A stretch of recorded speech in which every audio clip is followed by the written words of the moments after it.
Sorry. So the first session is welcome remarks. Dr. Marta Mutisi from IDRC will give us a welcome remark. Next to her, we have the overview of the project by Dr. Tufena Mukuna. Then the next session will be on the findings of the research from the 3 countries. The Kenyan presentation will be made by Professor Peter Barasa from Kenya, and the Ethiopian one will be done by Malcolm Sradara from CCRD, and Professor Jude Sembwa will give us the Ugandan findings. Then after that, we have a youth panel discussion. 3 youth representatives from the 3 countries are with us today. Andros from Kenya, Sumain Sisai from Ethiopia, and Azizi Buinza from Uganda. Bet Maloba will be moderating this session and should ask some questions. Then we have the comparisons section where we'll have a comparisons of findings in the 3 countries, and Dr. Tufena Mukuna will take us through that, the comparisons of the findings from the 3 countries. Then we'll open the floor for question and answer. And finally, we'll have a closing remark by Dr. Tufena, whereby she'll tell us about more information about where to get the research reports and what to expect next in this research project. Having said that, without any delay, I now take you directly to the first speaker, which is Dr. Marta Mutisi from IDRC. She's a senior program manager for the Governance and Justice Department at IDRC, and she's also the program manager for this project. She will give us her welcome remarks. Before that, we have some small housekeeping items. Please mute your microphone when you are not speaking, but when you want to talk, just click on the microphone icon in the bottom of your screen and you can talk. If you have any questions or comments, please write it in the Q&A box or in the comment box and respond to them at the time allocated for the question and answer. Please be informed that the webinar will be recorded and it will be made available through Austria's YouTube channel. So with that, I will take you directly to Dr. Marta to give us her welcome remark. Thank you. Dr. Marta, please. Yes, thank you very much, Ademo. Good afternoon, everyone. Good afternoon, esteemed participants to this baseline dissemination workshop. I will not spend time reintroducing myself as I've already been introduced. My task here is very simple. It's just to welcome you to this webinar and also to give appreciation to the Organization for Social Science Research in East and Southern Africa, Austria, for really taking on board this initiative, which we call understanding the socio-economic impact of COVID in Africa. The acronym from IDRC is called CORE, C-O-R-E. So the project by Austria is part of a cohort of several researches that are being funded by the International Development Research Center to try and unpack the impact of the COVID-19 pandemic, not just in Africa, but in different parts of the world. As we know, COVID upended socio-economic and political realities in many parts of the world.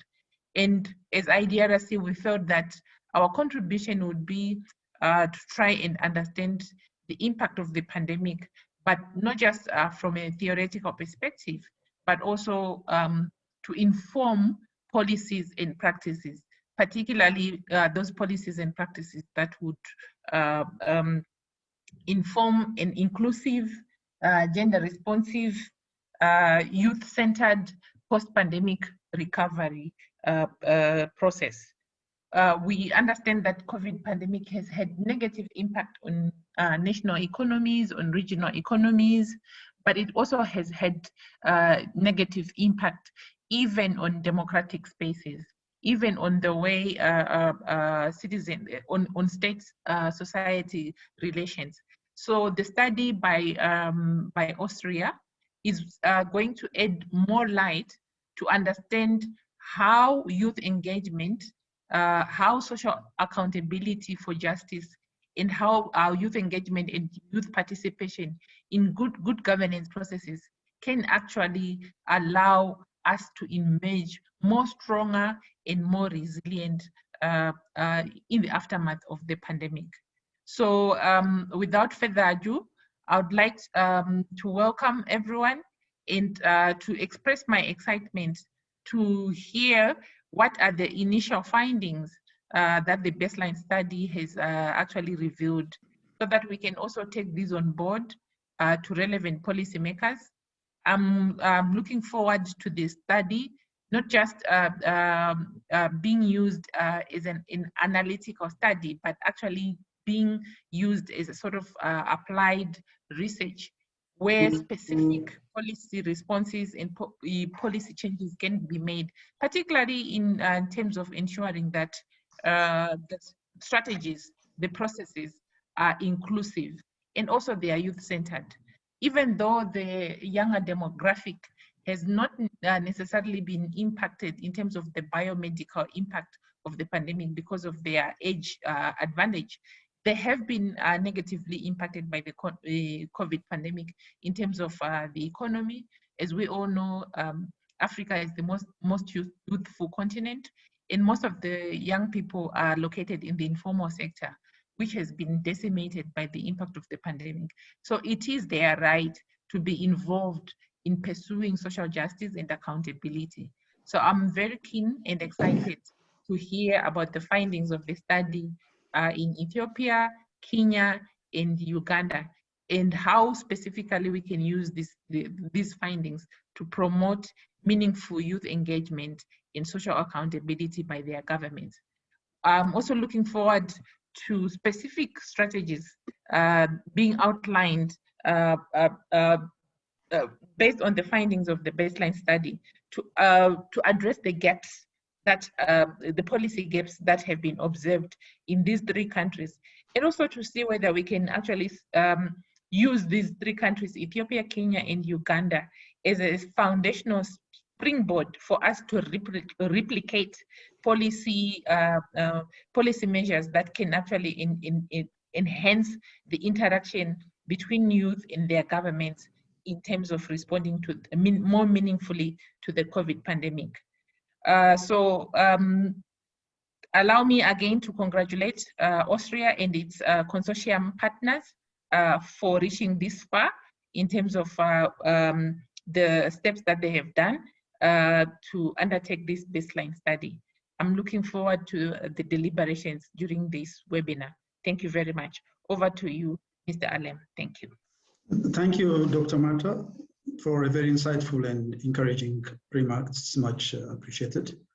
Now, our next speaker is Dr. Tufena Mukuna, the Executive Director of Austria, and also the Principal Investigator of the COYOQA project. She will give us an overview of the project in the three countries. Yeah, over to you, Dr. Tufena.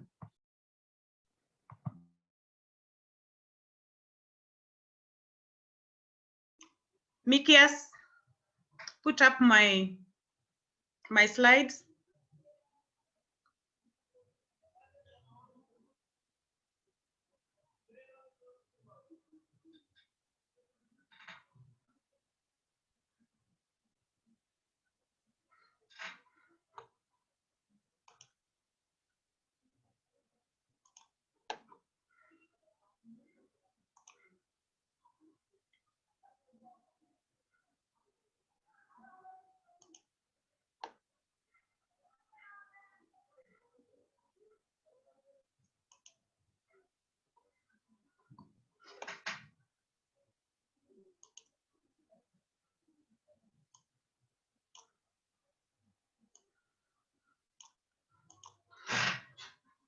So I will, I think Mikias is having some challenges. I'll go ahead and talk about the overview of the COYOQA project. As Dr. Marta has already explained how we got involved in this particular exercise, I will go straight to talking about the project. For us, when we received the call for proposals from IDRC. We thought about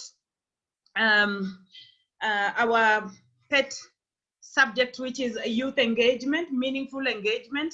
And we thought that we looked at it like, how have youth been engaged? How have they been involved in the activities of violence of this COVID-19? Because it was mainly top down. There was nothing like bottom-up approach. And we also realized that there are very many, the governments had put aside a lot of money, budgets had been set aside. We also had philanthropists coming in with giving a lot of medical equipment, foodstuffs, money, and other resources. But then the monitoring and evaluation or the oversight was not clear.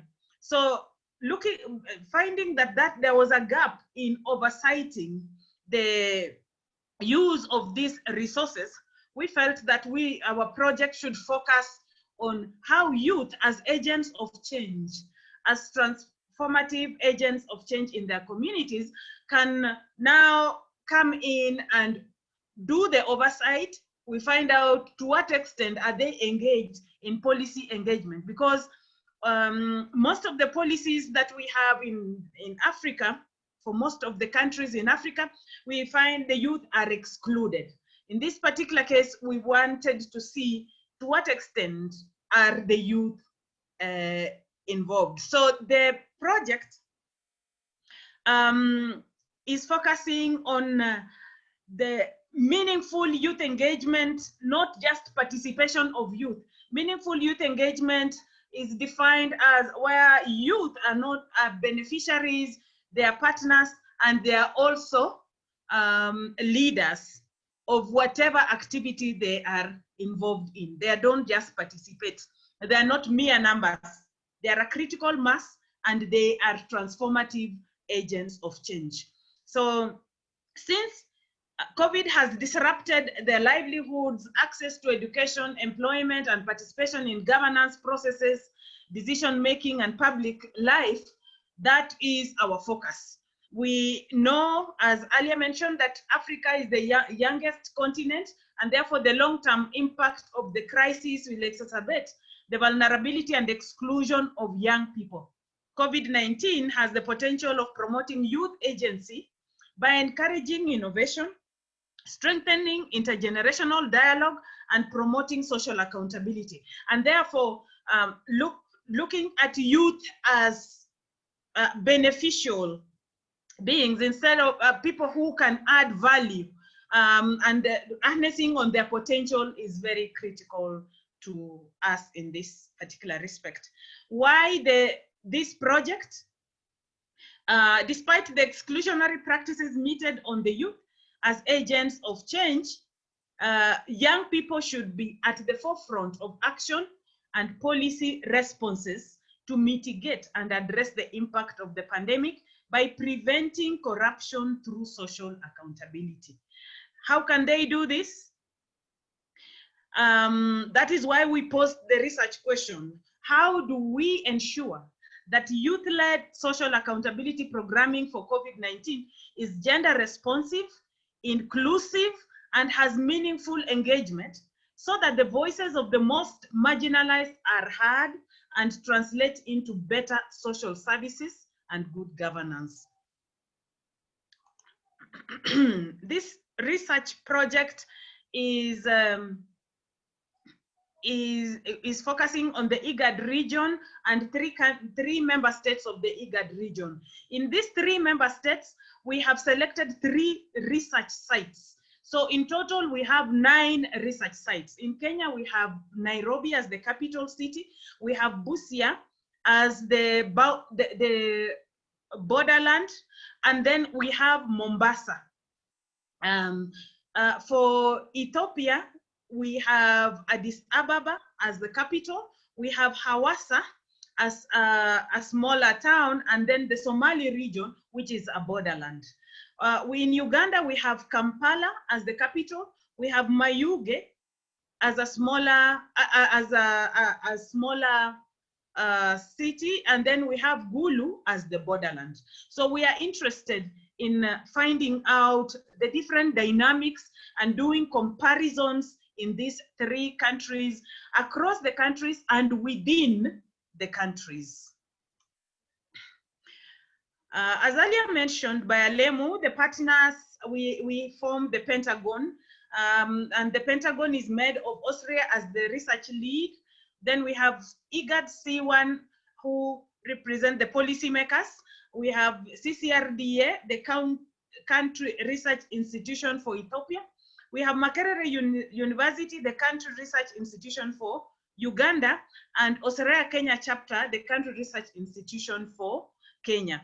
Now, our country research institutions are the gatekeepers. They are our implementing partners in the 3 countries where we are conducting this research. The beneficiaries are, we are focusing on youth, but youth and the communities in which they live in. So we are actually looking at young people in Kenya, Uganda, and Ethiopia, and the whole continent at large.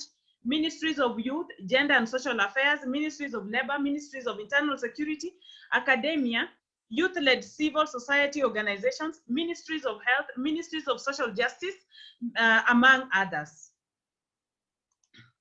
This project has been funded from September 2020 to August 2023. For the research approach, this is an non-pharmacological approach to combating COVID-19. We are not interested in the pharmacological aspects of it. We are looking at the public health, the behavioral aspects of the public health. We are not going into the other science of public health. For example, the natural sciences, where we could do maybe look at the laboratory testing and all. We are not interested. We are not.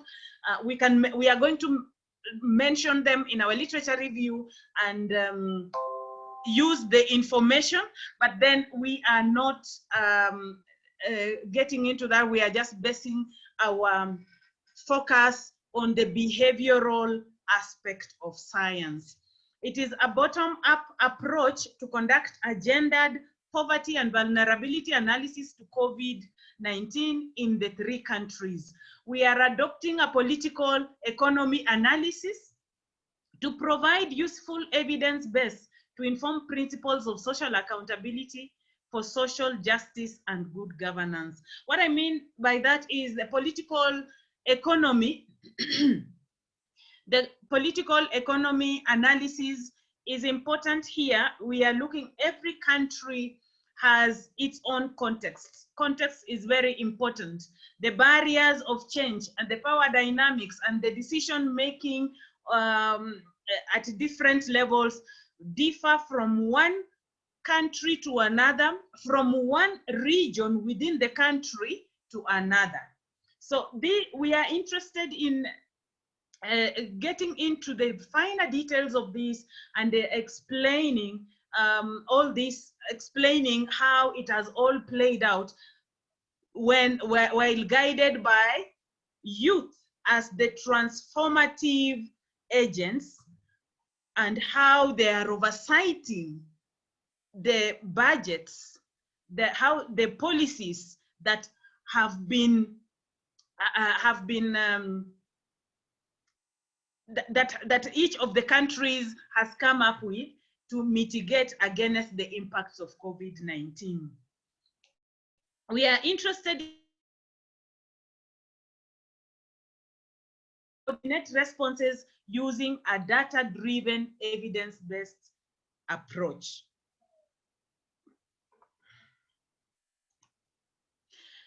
We have 5 research objectives for this particular project, but in this,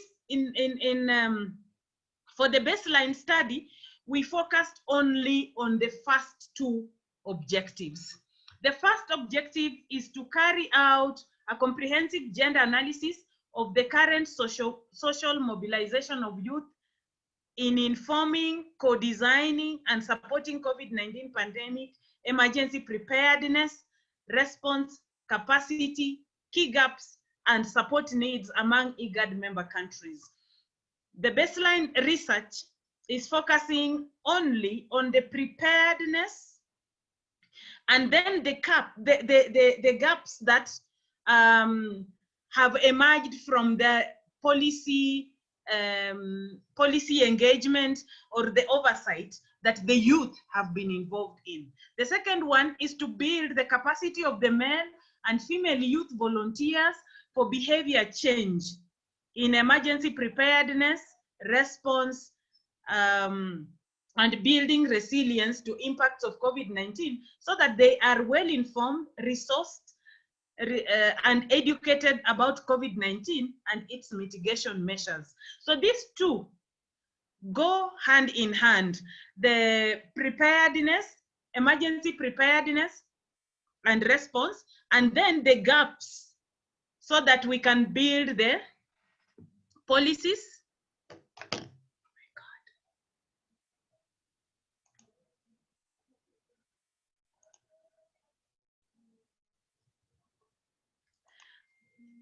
So that we have a power disruption, sorry, so that we can build the policies, we can interrogate the policies, the gaps, the processes that were involved in during the preparedness, how youth responded to this. That is actually these first two are the focus of this baseline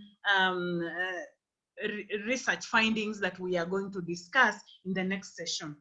The third one is to partner with them, with the youth within their communities through developing and institutionalizing a standardized and harmonized COVID-19 vertically integrated social accountability and advocacy framework for monitoring the IGAD regional response strategy of COVID-19 in Kenya, Uganda, and Ethiopia. This objective 3 has resulted in the development of the COVISAF, the COVID-19 vertically integrated social accountability and advocacy framework, to monitor how the IGAD regional response strategy is being implemented.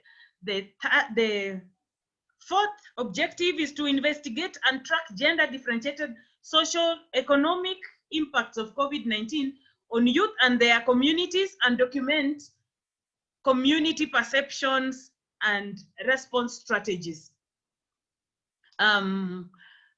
Then finally, to facilitate meaningful policy engagement between male and female youth and the policymakers through enhanced national, subnational, and regional knowledge sharing platforms. These two will go hand in hand. We are preparing to go after this baseline research. We are going now second to the field to conduct the gendered socioeconomic impact of COVID-19 on the youth and their livelihoods.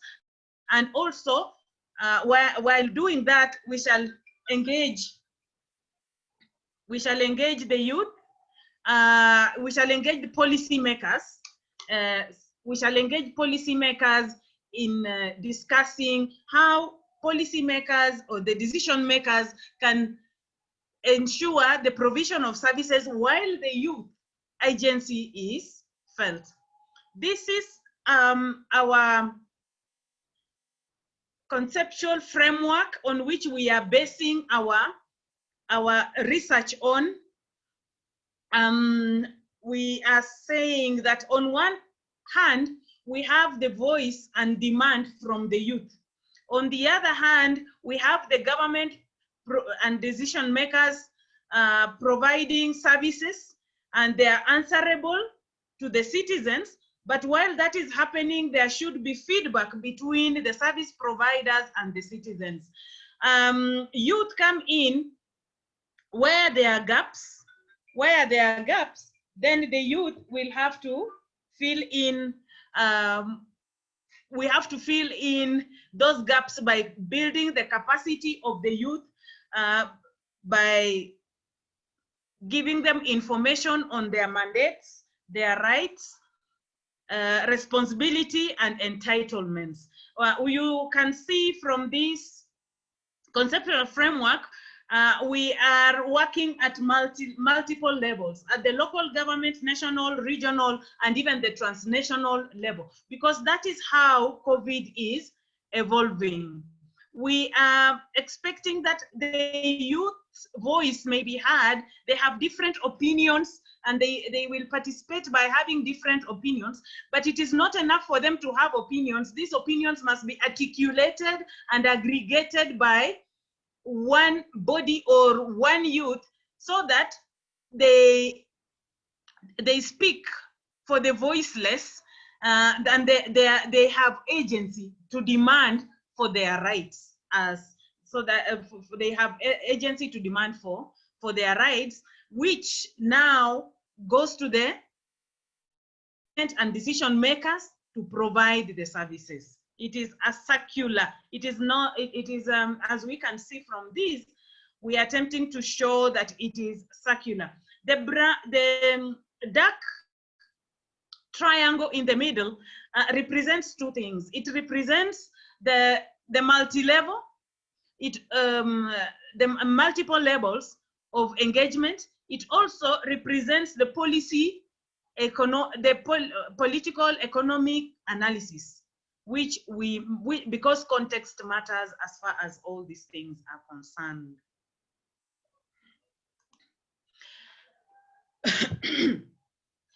The primary aim is to review and consolidate the latest evidence on successful strategies for youth-led citizen monitoring and oversight of public and private resources, and on citizen participation in public resource allocation and decision-making to improve their livelihoods during the pandemic.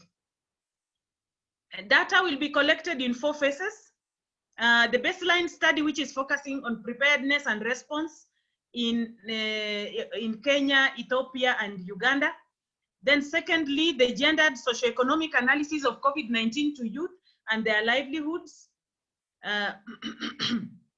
Thirdly is the endline research to gauge what has worked, what has not worked, and why. Before we conduct the endline research, we will have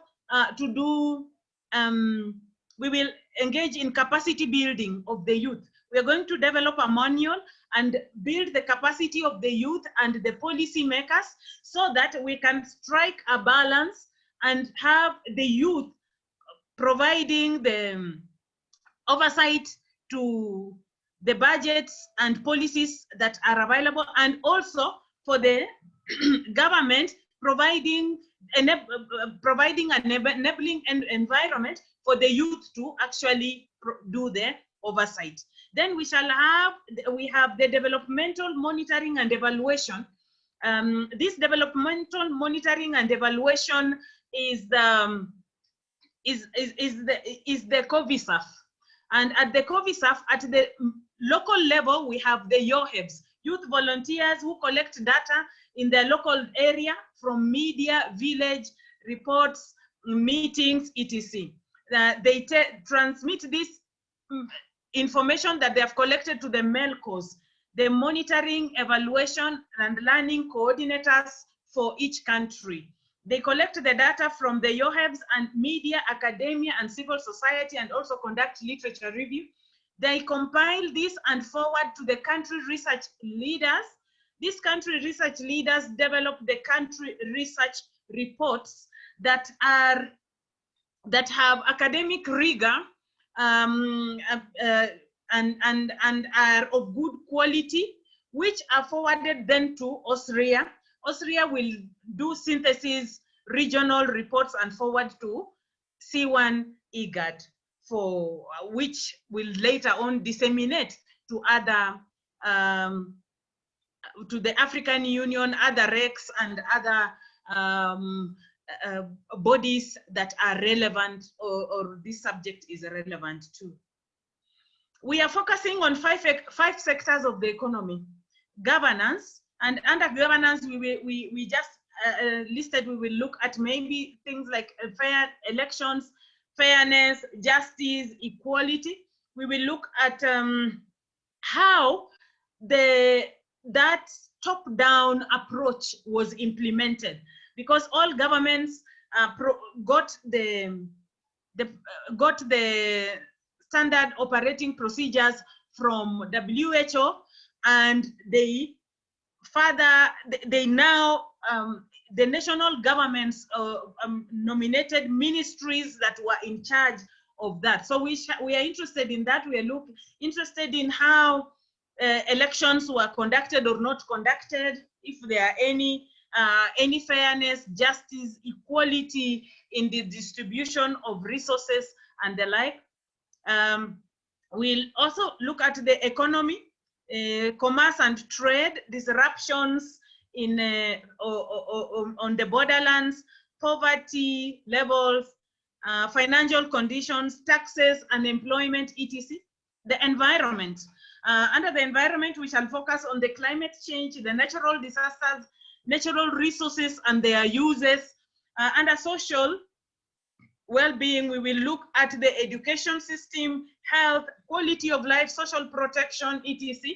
Under security, we will focus on any conflicts that have occurred during this time of the pandemic. I will not go into finer details of the COVISAF. I've mentioned that it is objective 3 of our project, and it is focusing on we would like it to contribute to the building of early warning and response mechanism framework for COVID-19 and any other pandemic that may occur in future. So we are supporting our member states, and we are hoping, as Martha mentioned earlier, that whatever we are doing in this project the good that will come out of it can be adopted by other countries in not only in the IGAD region, but Africa and any other part of the world as a good practice that can be upscaled. In this project, we are having a social science research coalition. These are innovative online learning platform. We call it the COSREC, the innovative learning platform. In everywhere, all the participants, all the beneficiaries of this project, anybody whom we have had contact with, in as far as this project is concerned, we are forming an online learning platform where we shall share all the information on our YouTube, on our website, and they can post relevant information that is useful to us to enrich the project. The expected outcomes of this project are 4.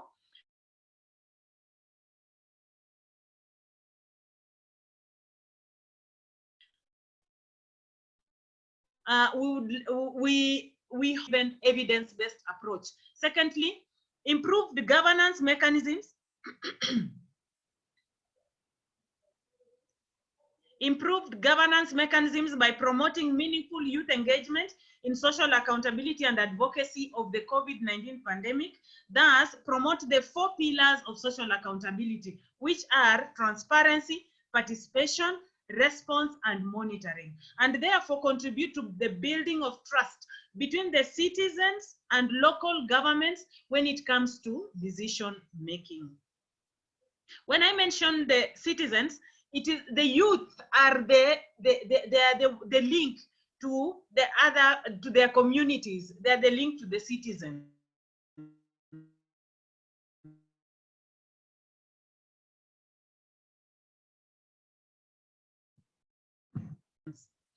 Then leaders, partners, and transformational social change and good governance.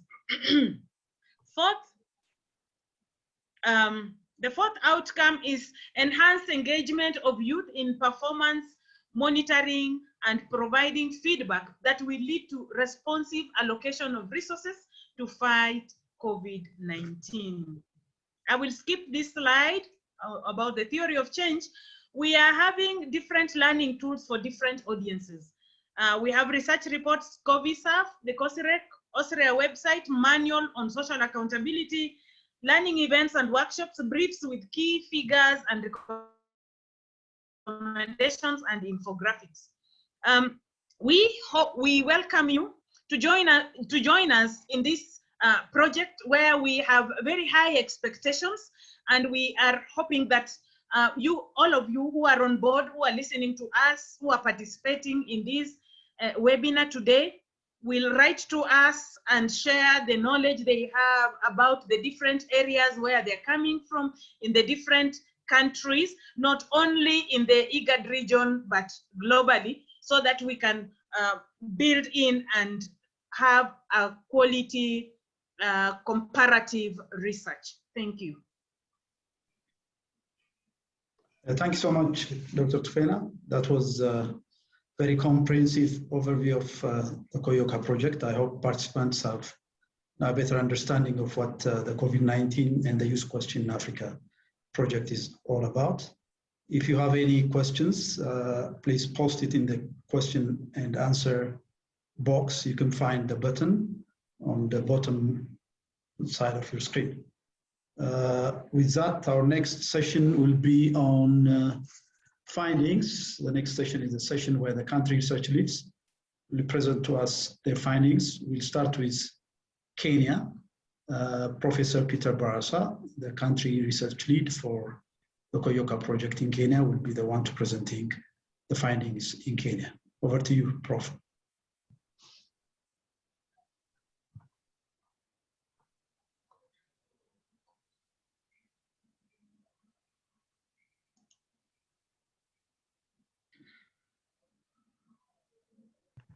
I don't know whether I can be heard. Yes, we can hear you, but the screen is not full. Make it full screen. The screen is not showing? It's showing, but it's not full screen. Oh, it's not full screen. I'm looking for where to turn it into full. It's on the right side somewhere. On the right side, my right side. I think you've covered it with this.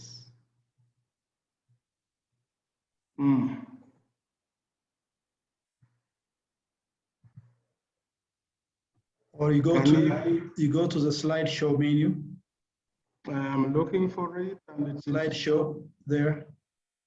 Oh, slideshow. Yes, I do have. Yes. Then from beginning. Yes, I'm safe. Yes. I don't know whether you can see it now. Yes, we can see it. Okay. Good afternoon, everybody.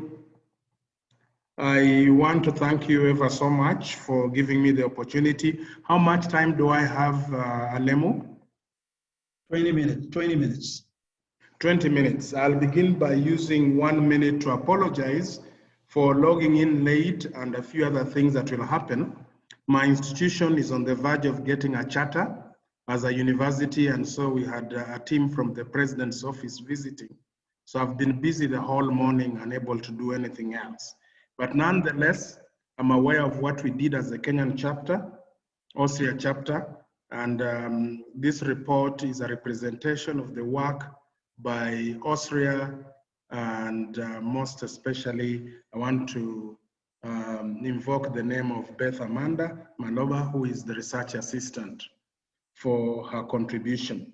I think the baseline study as expressed by the PI was actually to establish whether or how prepared in terms of responding to COVID-19 as an emergency was with regard to the issues of the youth and how they were able to understand what was going on and how they got involved in matters of being prepared or knowing the nature of preparedness that we had as a country. Allow me to begin by reflecting on the fact that the results, as said by the PI, are drawn from a questionnaire for the youth, where our YOHEVs were able to interview people and fill into the tablet the responses they got from the youth, specifically in 2 sub-counties of Nairobi City, that is Kibra and Starehe. Kibra is one of the largest slums in Africa, and a lot of the activities there actually do affect the youth, and the youth do participate in so many things to keep things going. Then the most important thing also to mention here is that Kenya, that is has its capital city as Nairobi, and our rapid research was done in Nairobi City, and Nairobi City was supposed to give us a reflection of what we may think about the other two sites of Kenya, Mombasa and Busia, as we begin. Indeed, if I move to my next slide, there were 201 youth that formed the sample of the baseline research conducted in Nairobi, Kibra and Starehe.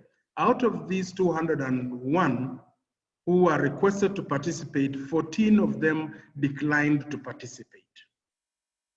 The participation in the COVID-19 response in Kenya, when COVID-19 pandemic was declared a national disaster, in terms of youth involvement in decision-making, was very minimal in the sense of an organized approach to it.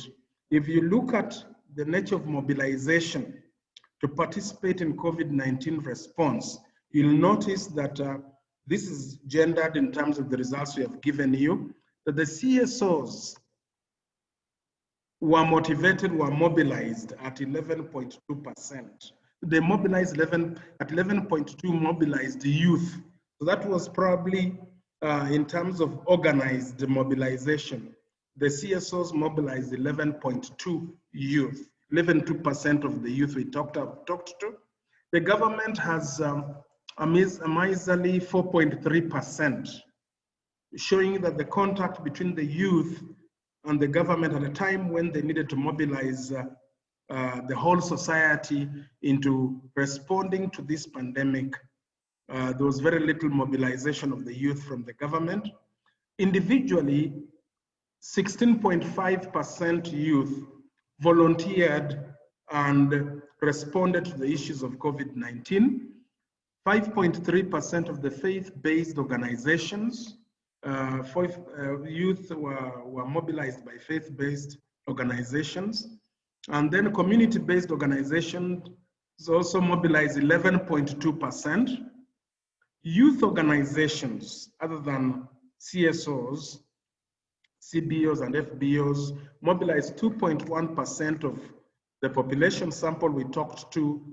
Other was 1.6%, and the near majority, about 47.9%, were not mobilized, if at all, in terms of responding to COVID-19 pandemic. If I go back to what we are looking at and asking, what is the nature of activities that the youth were engaged in with the COVID-19 response? And our results showed that the youth were mainly involved in the distribution of materials. Things like distribution of COVID-19 materials, e.g. information, resources, masks, wash facilities, etc. And then a small number also was involved in caring for the sick. But mostly, if you notice, it is the male, in terms of female rather, in terms of participation, who appear to be more involved, as it were. So the kind of things the youth were involved in during the pandemic was cleaning the environment, supplying and donating foodstuffs, so helping those who are donating foodstuffs to supply them to the community that were suffering from the pandemic, and then fundraising for the vulnerable, making water jerrycan taps. It is an activity where one would get a plastic container and fix on it a tap, and then create a way of people to be able to wash their hands to keep clean and wash with soap. And then, of course, spreading COVID-19 information. Now, what is critical here is on whose behest were the youth doing this? And why were they doing it? Was it to ensure that that which is meant for the community and the youth reaches them? The answer may be yes. Was it because it was necessary to protect the youth? The answer is yes, because the youth forms a huge population, and those who are in the know and those who are able did this. But also, where they were able to earn a little money while doing this, it was an activity that they undertook.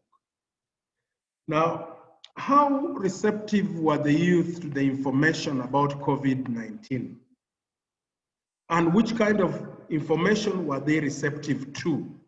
The youth are found to have been more receptive to information from NGOs than governmental organizations. Where they were working with non-governmental organizations, this information seemed to trickle down a little easily. And they found that the voice of the governmental organizations, if you look at it, was very poor, as opposed to the voice from the non-governmental organizations. And access to information given by the government, you'll notice that, well, a lot of them said it was fairly good, very good, and access to information by non-governmental organizations, if you notice, is also almost as well received as it was with that of that. Now, let's get to the nitty-gritty.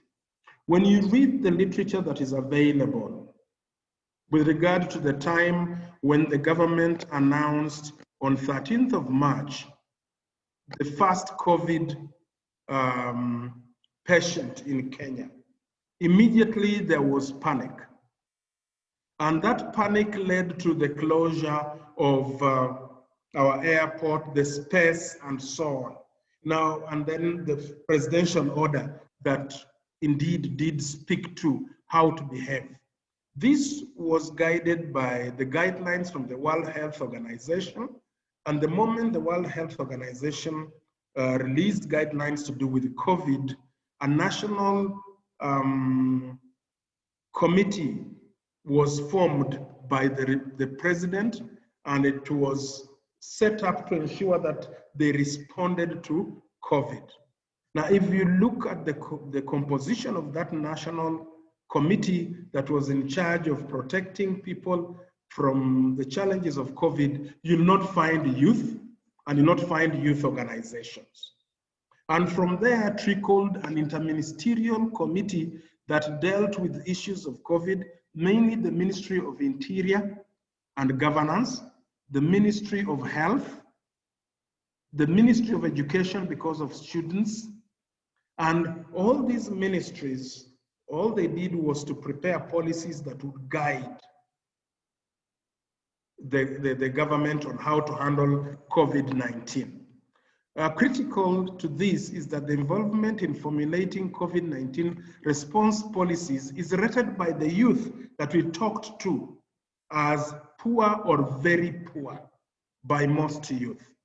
They say they were not involved in formulating those policies, neither were they involved in preparing the subsequent regulations that guided how the country handled COVID-19. So the youth were at the tail end of the policy as much as they were also at the tail end of its implementation.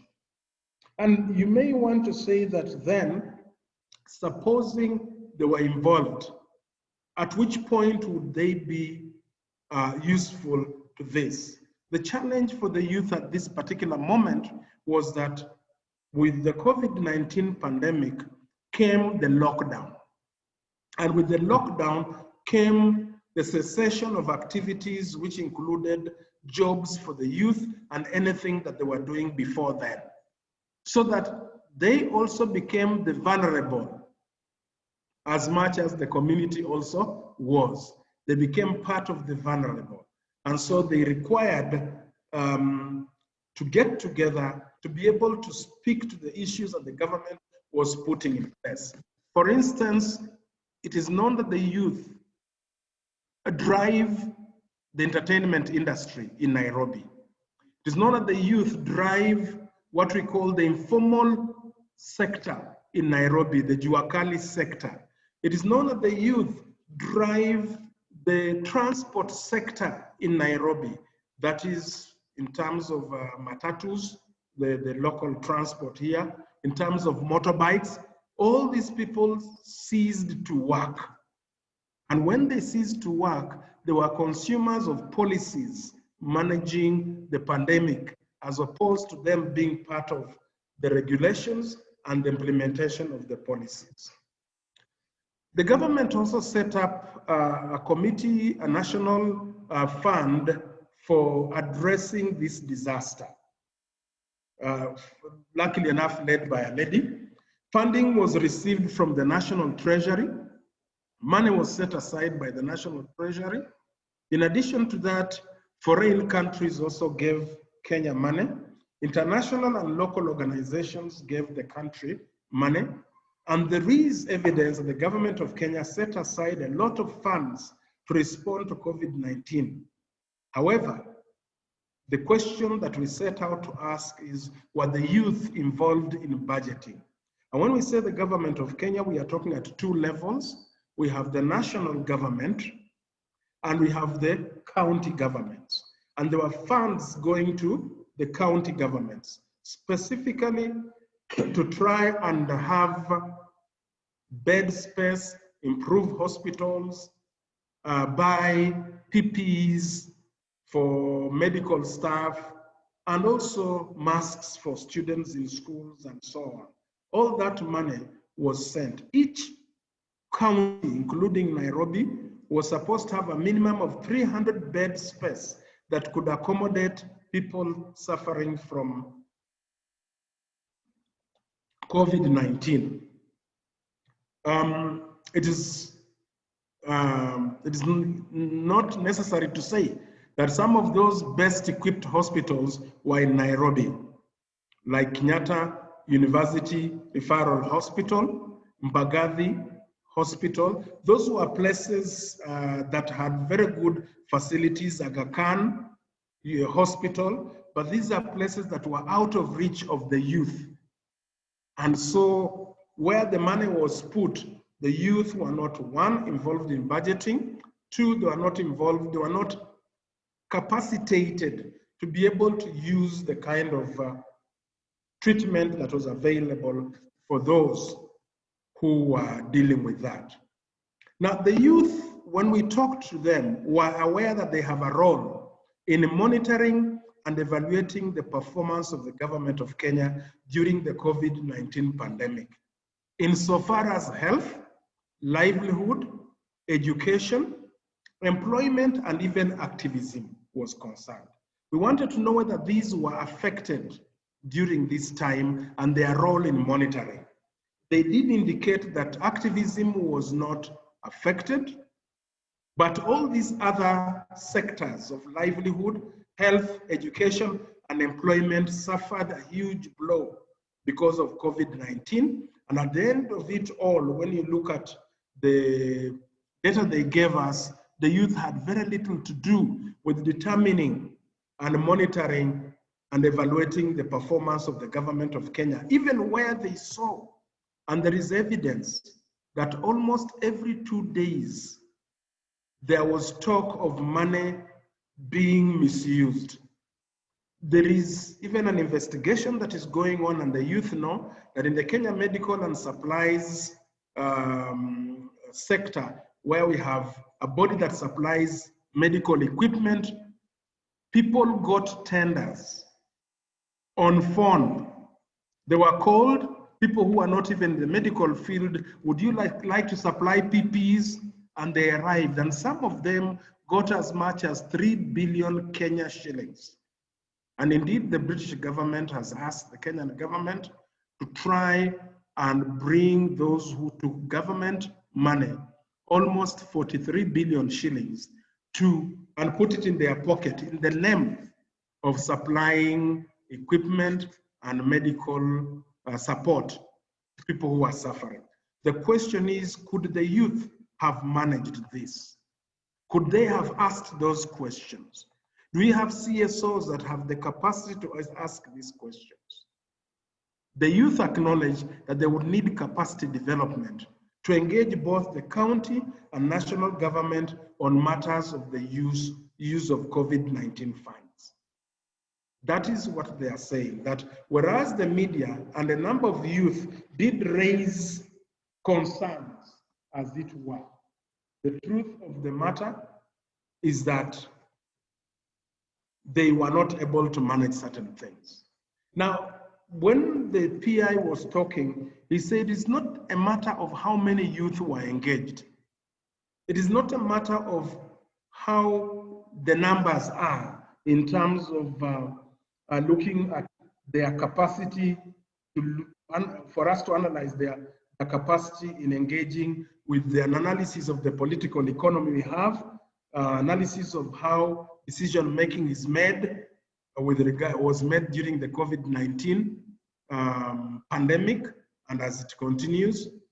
Here, meaningful youth engagement in social accountability of COVID exposed that the youth were aware of the measures existing for protecting whistleblowers. They were aware of that, but many of them certainly did not say anything because they didn't think they had that capacity. The youth were not able to involve themselves in supporting those with challenges of prosecution. How is this related?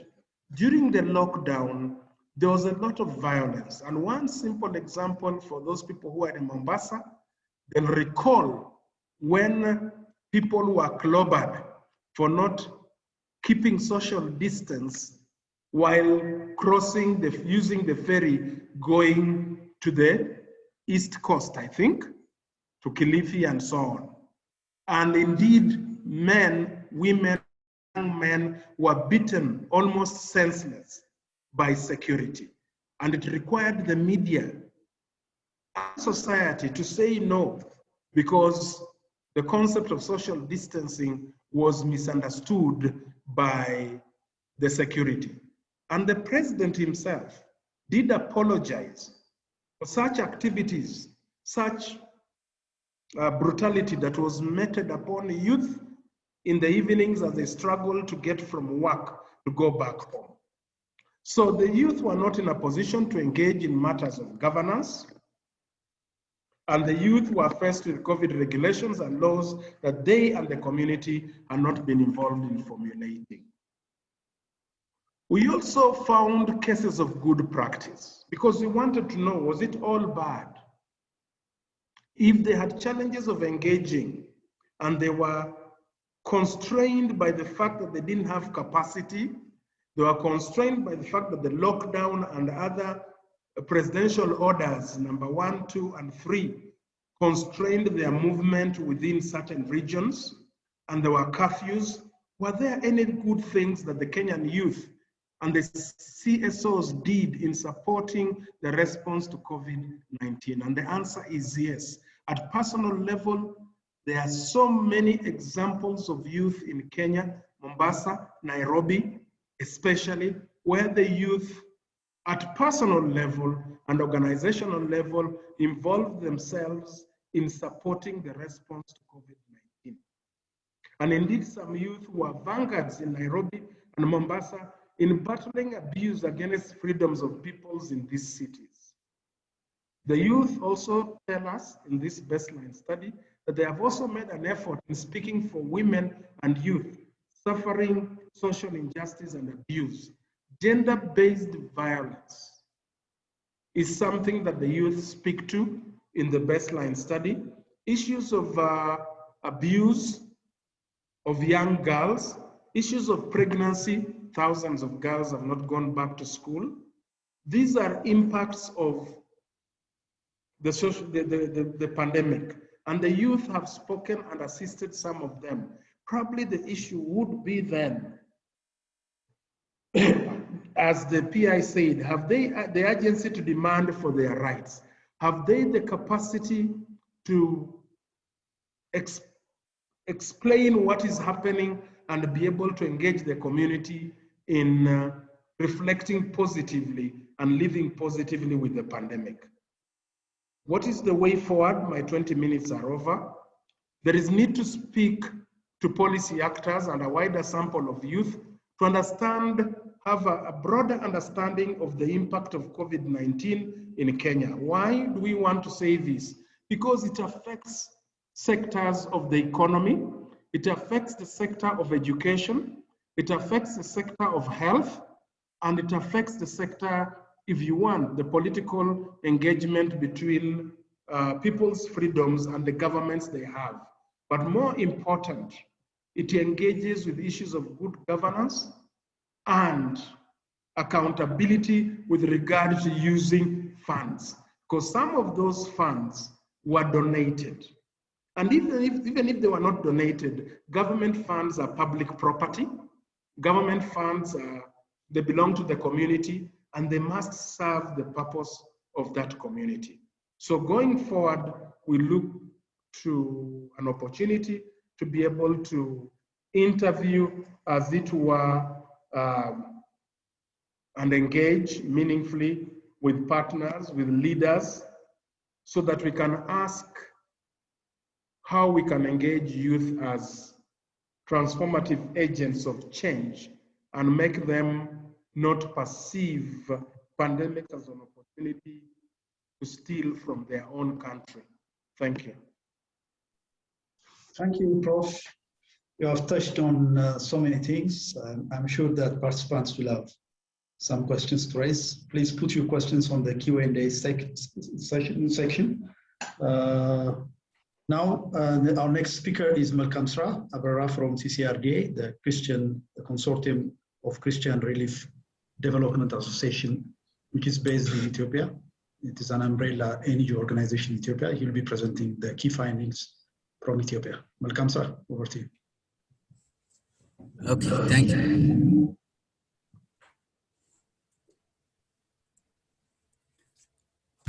Okay. As Alamu said, my name is Malcolm Sra, and I'm going to present you the findings from Ethiopian baseline research. The outlines for the presentation include introduction, background, operational definition, objective methodology, results for both qualitative and quantitative, conclusion and recommendation. As an introduction, I will not focus on this part because Dr. Trufena have discussed it in details. So in general, it is a project, COYOQA project is a project implemented by a consortium of 5 organizations, and CCRDA is one of these 5 organizations. The project will be implemented for the next 3 years, and it will be implemented in Addis Ababa, Hawassa, and Jijjiga. The goal of the project, as it has been said earlier, is enhancing youth engagement in social accountability and advocacy through better understanding of their needs. And the purpose of this baseline survey was to establish a benchmark for the project in the future, and to better understand the context-specific meaningful youth engagement in COVID response, especially in Ethiopia. When you go to the background, Ethiopia is located in the Horn of Africa. To give you a brief highlight about the situation of Ethiopia, it is a landlocked country with neighboring with 6 countries: Kenya, Somalia, Djibouti, Eritrea, South Sudan, Sudan. It is one of the poorest countries in the world with the least human development index. It has around 170 million population size and population growth rate of 2.6. Generally, the population ratio is young. 70% of the population is young, out of which 30% is classified as youth, and the majority of the population in rural area, that's 78% of the population live in rural area with low infrastructure. Regarding operational definition of project, use, we have defined use in this study as individuals in the age between 15 to 35, referring from the AU use protocol. Meaningful use engagement, it is an active engagement of use in all phases that may affect their lives, in all phases of development or implementation of policy programs. And social accountability has been defined as an approach of accountability which mainly relies on civic engagement of ordinary people or civil societies. It highly requires their engagement. When we go to the objective of the baseline study, the general objective, as I have said earlier on the introduction and background part, it is to establish benchmark for the project, and this comes from by better understanding the context specific and meaningful use engagement in COVID-19 preparedness response and related other activities. The specific objectives of the baseline study was to assess the level of use engagement in social accountability, to identify factors affecting their engagement, to assess impact of COVID on the life of users, and to assess the level of use engagement in monitoring and evaluation in the COVID response. The methodologies used for that have been used for the baseline assessment was mainly a mixed research approach, that is both quantitative and qualitative methods were employed. The study setting was in Addis Ababa. 3 highly populous areas was selected randomly, and the study design was, as I have said earlier, cross-sectional study. It was applied on users from age 15 to 35 living in Addis Ababa. For quantitative study, permanent residents were included in Addis Ababa, and their volunteerness was also a requirement to be included in the study. For qualitative study, we have employed key informant in-depth interview, and the key informants were selected purposely using purposive sampling, those whom we think can provide a detailed information, and they were from both government and non-government institutions. The sample size for the study was determined using appropriate scientific techniques. Quantitative sample size was calculated using 1 population proportion formula, and it was 272. We have used EP-info software to calculate, to reach on this sample size. Participants were selected using quota sampling to ensure equal gender representativeness. We have also included diverse segments of the population by including users from the street, at youth centers, cafeterias. Regarding the qualitative study, the number of respondents was determined based on the principle of saturation. That is, when there is no new information, when new information cannot be generated, we have known that saturation was reached and stopped. Data collection methods and data quality assurance. The quantitative data collection method was structured interviewer administered questionnaire, and we have used survey CTO to collect the data. Qualitative data collection was, as I have said earlier, face-to-face in-depth interview. While conducting the qualitative study, we have used audio recordings and notes to capture emotions, both verbal and non-verbal emotions of the participants. An in-depth interview guide was also prepared to conduct the qualitative interview in Amharic language, and all interviews were conducted in Amharic language. Regarding data processing and analysis. Next slide, please. Okay. Quantitative data processing and analysis. For the quantitative data processing and analysis, we have used descriptive findings were summarized using frequencies, percentages, by using SPSS software, and the quantitative data were thematically analyzed. That means by using verbatim transcription, reviewing of the transcripts by other members of the research team, coding, condensing, categorization, and other scientific appropriate methods were used.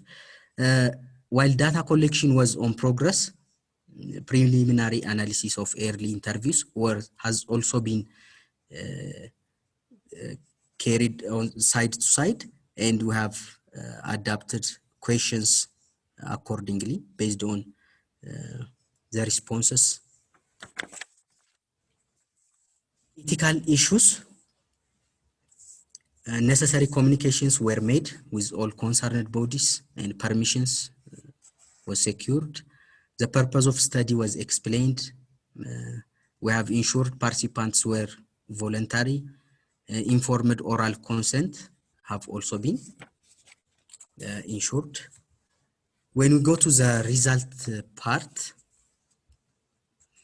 totally out of 272 calculated sample size, 269, that is 98, around 99% of respondents have participated. Our response rate was good. On the qualitative study, we have conducted 9 key informant interviews from various organizations, from federal government ministry offices such as Ministry of Women, Children, Youth, Ethiopian Public Health Institute, research institutions such as Ethiopian Public Health Institute, CSOs, Addis Ababa Health Bureau, and others have also been included in the qualitative study. When we go to in detail on the results of the quantitative study, 55% of the participants were male and 45% were female. When we see the characteristics of respondents by age, the majority, 46, almost nearly half of the respondents were in the age group 18 to 24, followed by the age group 25 to 30. Characteristic of respondents by educational status shows undergraduates. Majority of the respondents, around 1/3 of the respondents were undergraduate, and 1/4 of the respondents were secondary educated, and the rest was below 20%. Socio-demographic characteristics of employment status. 63% of the respondents were employed, while the rest 7 were not employed. Regarding the participation in COVID response, besides the socio-demographic characteristic, when we see the participation in COVID response, 68%, around 2/3, a little higher than 2/3 of participants were mobilized to participate in the COVID response.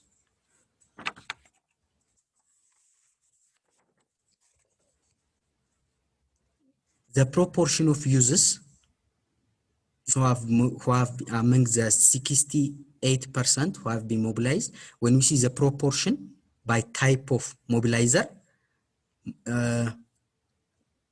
less than half, or around 40% of the respondents were mobilized by themselves, that is individually. The engagement of institutions in mobilization of users to participate in COVID response was low, as you see from the bar chart. Government and CBOs have engaged around 16% each, have engaged 16%, have mobilized 16% of users, but majority were mobilized by themselves. When you see the level of mobilization to participate in the design, especially the design process of COVID response, majority, 87% of them has participated in designing selection of activities for COVID response. Surprisingly, only 1% of study participants have reported that they have engaged in policy design. Similarly, budgeting is also not satisfactory. Participation, engagement in COVID-19 response by gender shows that there is no significant gender difference in participation regarding to selection of activities, budgeting, or policy formulation. The difference is not significant. However, the participation of female is slightly lower than male. Level of participation in COVID response by type of activity shows that delivering food and sanitation was the most frequent type of participation by users. It is followed by using social media and applications to spread accountable information related to COVID-19. Other activities such as financial support for the poor, some even reported self-care as participation, religious engagements, these were included in others, and it's also significant percentage of proportion of users have also engaged in these areas.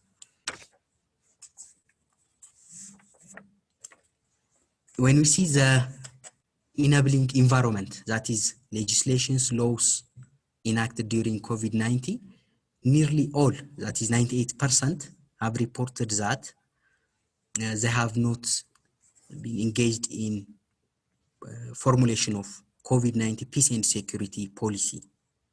Overall, they have not engaged in any policy formulation, especially peace and security policy formulation. The great majority, that is 83%, reported that they are not aware of any policy that favors users to participate in COVID response. Only 4.5% of the respondents have participated in lobbying activities to improve the quality of COVID response. This is, I think, a significant indicator. Results related to budget and resources shows that almost half, that's 47% of the respondents, witnessed existence of fake companies' products in their communities. And similarly, 3/4 of the participants have also indicated that they have no information on the budget allocated for COVID response. Level of participation related to budget and responses by gender shows that there is no significant difference between the two gender, but in overall, the diagram reveals that 70% of the participants have not participated in any budget and resource related interventions. And interestingly, around 2% of participants have participated in whistleblowing, and less than 10%, around 9%, have participated in advocacy, and awareness campaign was relatively higher when we see their engagement in budget and resource interventions, engagements. Use engagement in monitoring and evaluation. When we assess the level of use engagement in monitoring and evaluation, 71 only in number, that is 26%, were involved in COVID response by either government or CSOs. The rest have been participating individually by CBOs and similar informal structures. The percentage of respondents who have engaged in participatory monitoring of budget was only 3%. Participatory budgeting and oversight was 4%. Social audit, almost zero, that is 0.4. Co-governance of funds, it's less than 1, 0.7. Inclusionary community discussions, only 2%. This is an interesting finding, which shows that youth have not been meaningfully engaging in monitoring and evaluation. When we go to technology and information flow, when we assess the existence of mechanisms that enable users to share relevant information related to COVID response, more than about 2/3 of the respondents, that's from 59 to 78%, did not know whether these mechanisms exist in their district, sub-city, and national level. It is also an interesting finding because at district level, it shows that around 60% of them do not know its existence, and at sub-city level, 78%, and nationally, 61%. Among the 269 study participants, 61%, that is about 2/3 of them, did not participate in any policy engagement and knowledge sharing, especially in knowledge sharing. As we have said earlier, less than 2% of the respondents have participated in any policy designing activities, but however, related to knowledge sharing, only 61% have not participated in any of these. The most common type of activity that they have participated in the area of knowledge sharing was communication of good practices, which is around 1/3 of the respondents have participated in communication of good practices. However, majority, that is 61%, have not participated in any knowledge sharing areas of intervention. Regarding preparedness and response of youth, we have tried to assess the capacity of youth to participate in the implementation, monitoring, evaluation of COVID responses. And we have found that majority, from 71 to 94% of them, rated their knowledge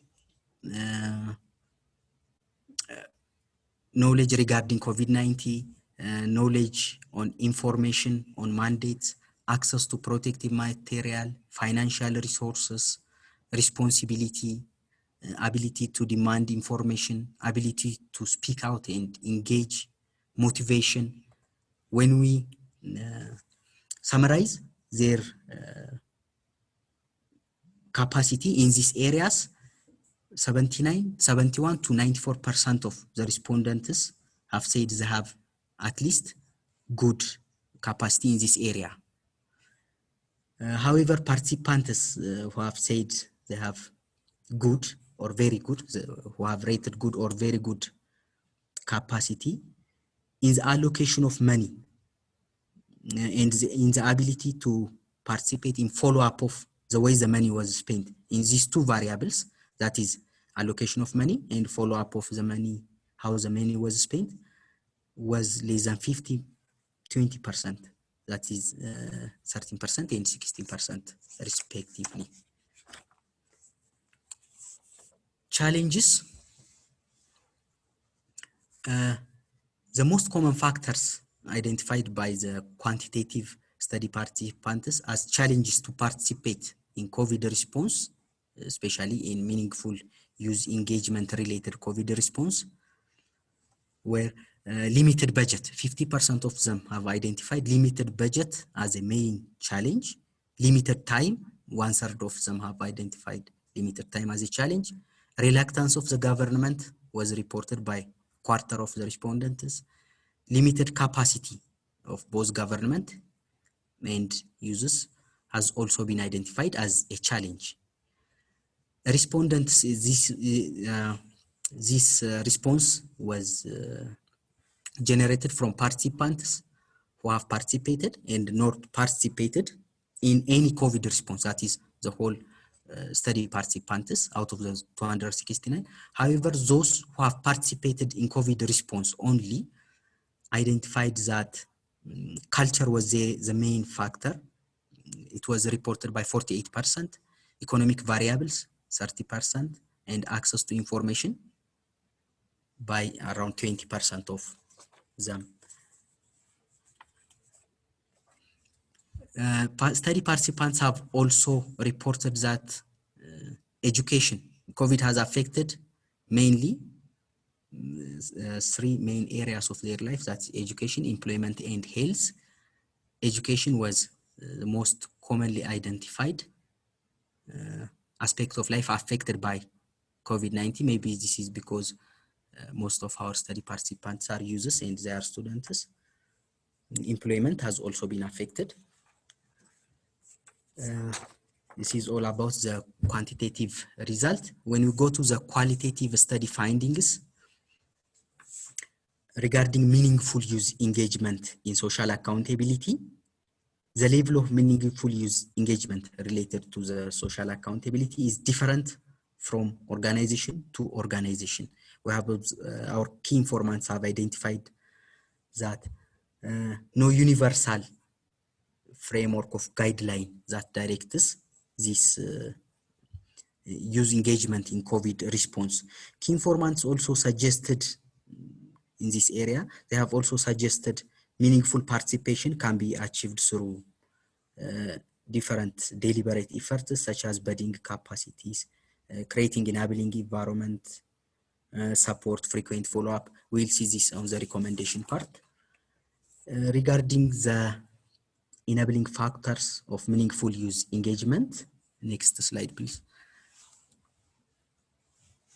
The most frequently mentioned enabling factors for the meaningful use engagement were human capital, the existence of use as a human capital, that is, there is easily accessible and adequate number of users for social accountability in Ethiopia.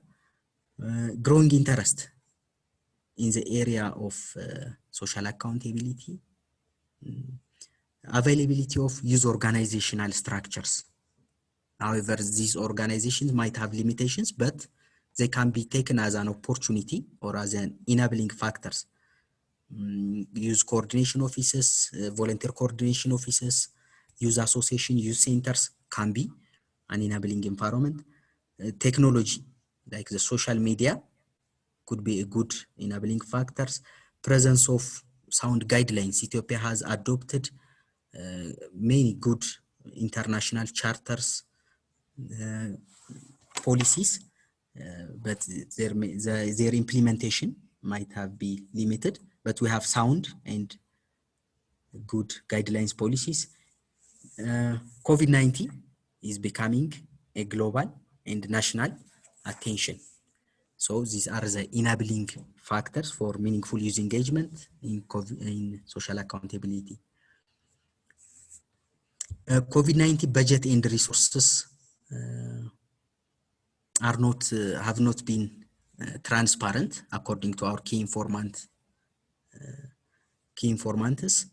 No, there was no auditing mechanism for the COVID response, and use were not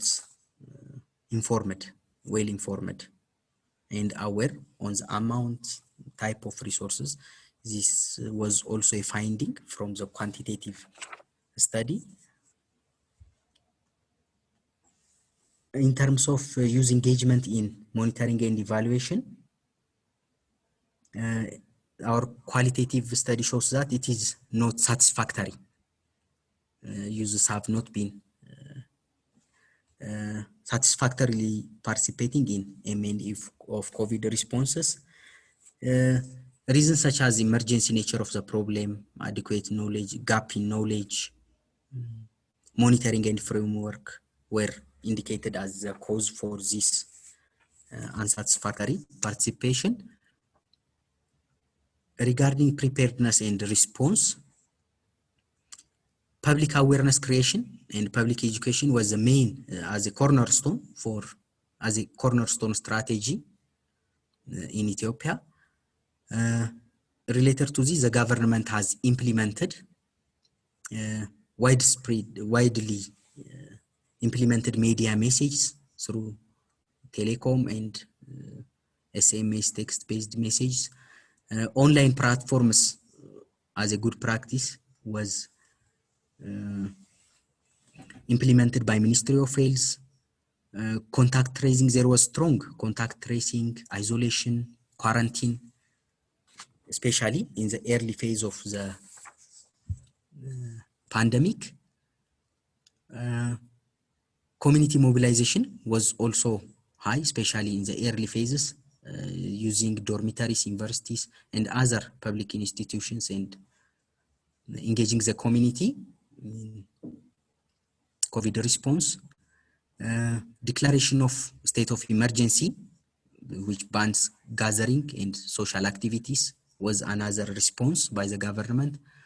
More comprehensive life insurance packages and coverage were implemented to protect frontline health workers. This could be seen as a good practice.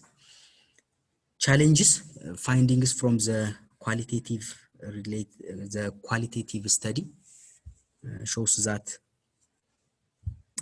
limited knowledge and experience of use on social accountability. The issue of social accountability is new in developing countries such as Ethiopia. So the gap in knowledge related to social accountability was as a major challenge for their meaningful engagement. Lack of youth engagement culture. This was also supported by qualitative findings. Weak youth-led structures. Even though we have seen them as an opportunity for youth engagement, but these structures are weak, and the youth lack trust on these existing structures. They are usually politically influenced, and so they can also be a challenge for meaningful youth engagement. Inadequate financial and other resources. Political and religious turmoils in the country, which has been seen especially the past 3-5 years. It's also another challenge. Poor collaboration and coordination among stakeholders. This might also be a good research area in the future. As horizontal accountability, we should also ensure horizontal accountability hand in hand. Non-participatory policies and laws. Even though we have youth policies, we have adopted many policies, international charters. The focus given for youth is not adequate, and it doesn't engage users, encourage youth engagement. As a good practice, we have identified mask banking. Sorry, Malcolm, sir. Yes. We have 1 minute, please. Okay, I have finished. I have 2 slides. Mask banking was a good practice identified by Ethiopian Public Health Institute. The practice was the institution collect masks instead of cash and other type of resources. It collects masks from different institutions and deliver it to those who can't afford, especially for elderly centers and like institutions.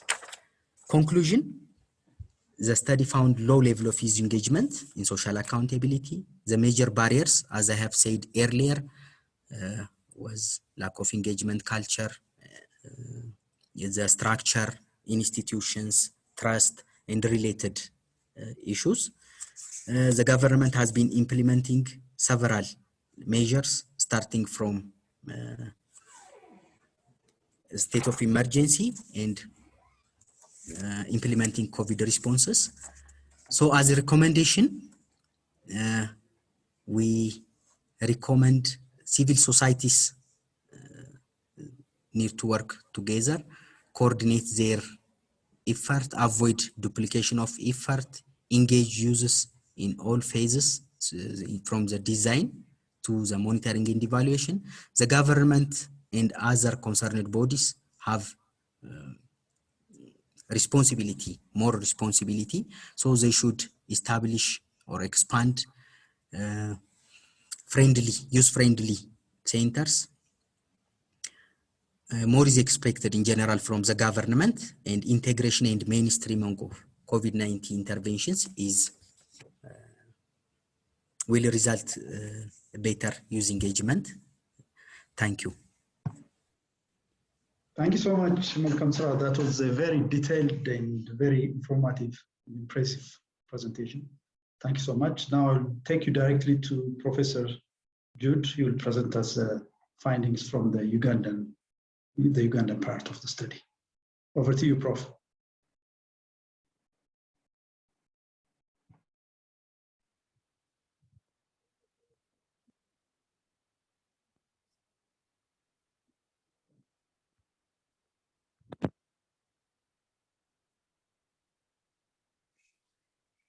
Mr. Lem, can you hear me?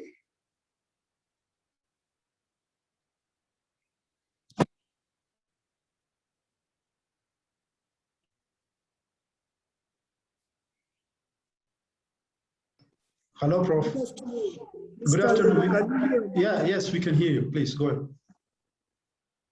Okay, now go back to the first slide, Mr. Lem.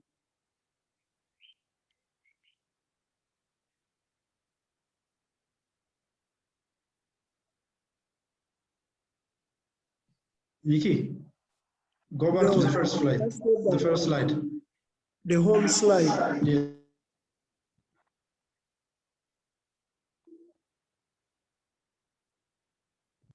Okay.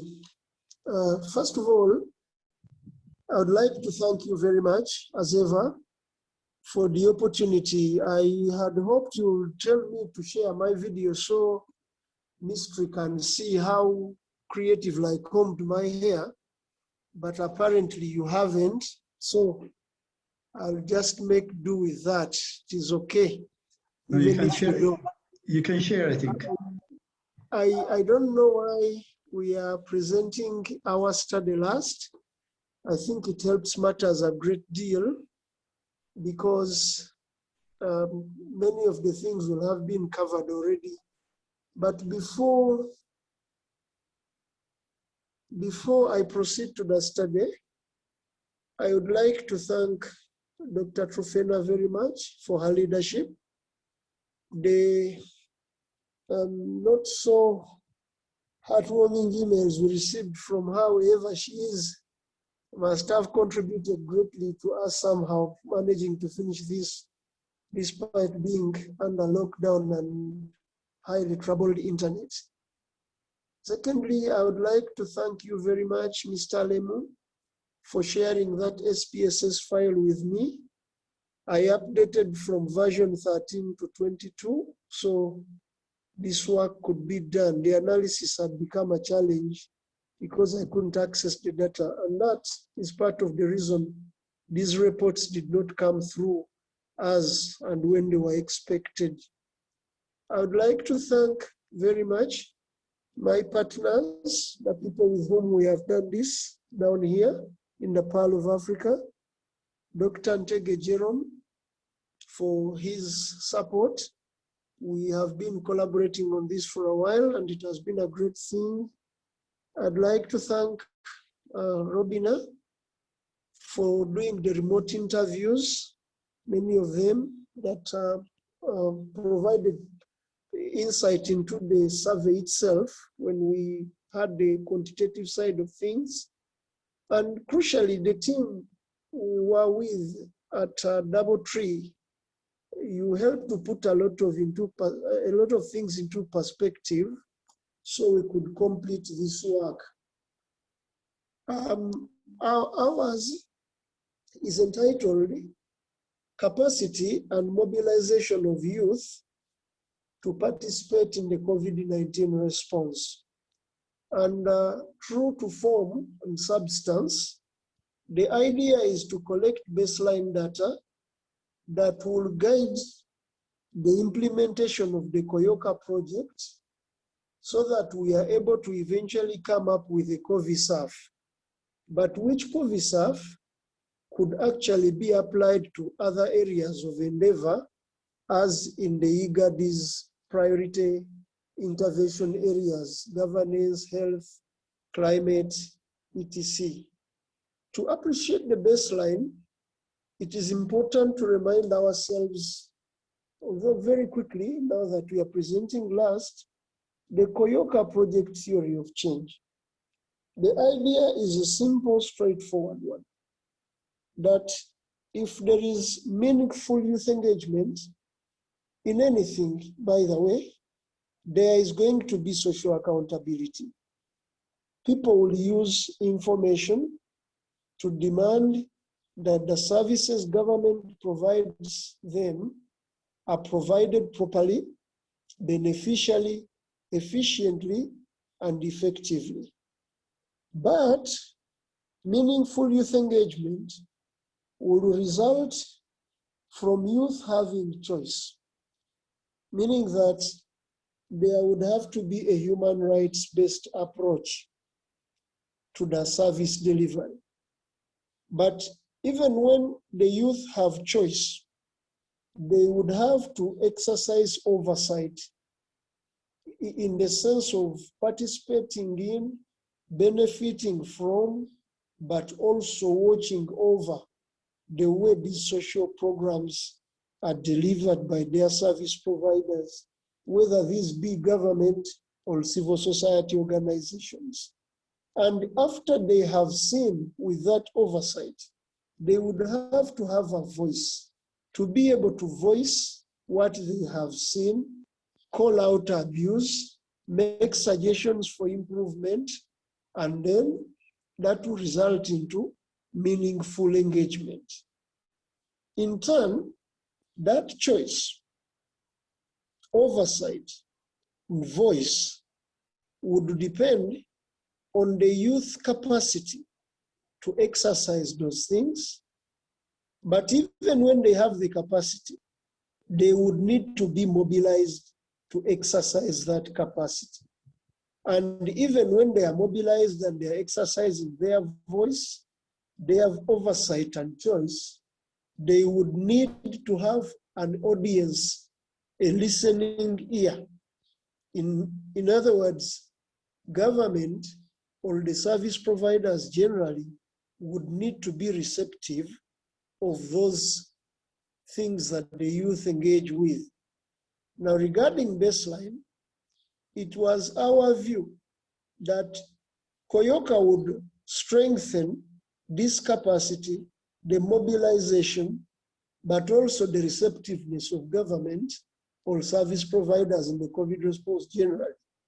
And it was our goal to generate baseline data on where the capacity is, where the mobilization is, and where that receptiveness is as we start the project.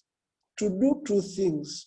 One, gain insight into the activities COYOQA should seek to implement, but at the same time, create a framework against which we'll be able to compare at endline and therefore be able to determine how effective we would have been, so that we use that comparison to strengthen a COVISAF framework. Now that we focused on that, we pointed to the following questions. One, what is the capacity of youth to participate in the COVID response? 2, how have youth been involved in the COVID response? And then, when we know the capacity and the way they have been involved, we would need to put that level of involvement into perspective. Why it would have been the way it has been, so that we can determine what that means for the COYOQA project, but also for the COVID response.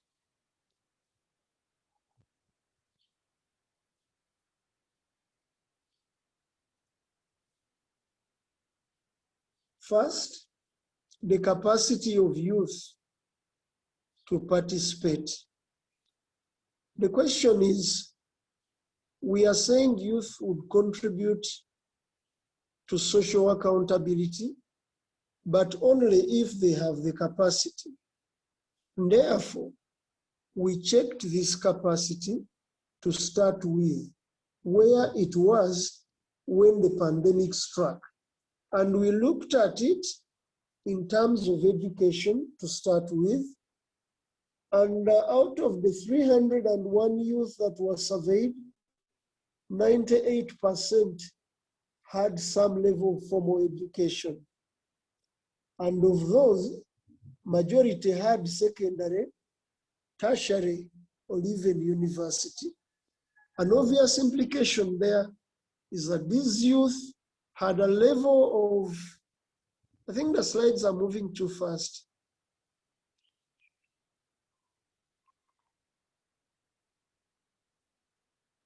These youth had a level, that's okay now, had a level of education that one can reasonably say adequate for them to appreciate the basics of social programs, to understand the programs, they can read, they can write, they can look for information, they can participate in budgeting processes, starting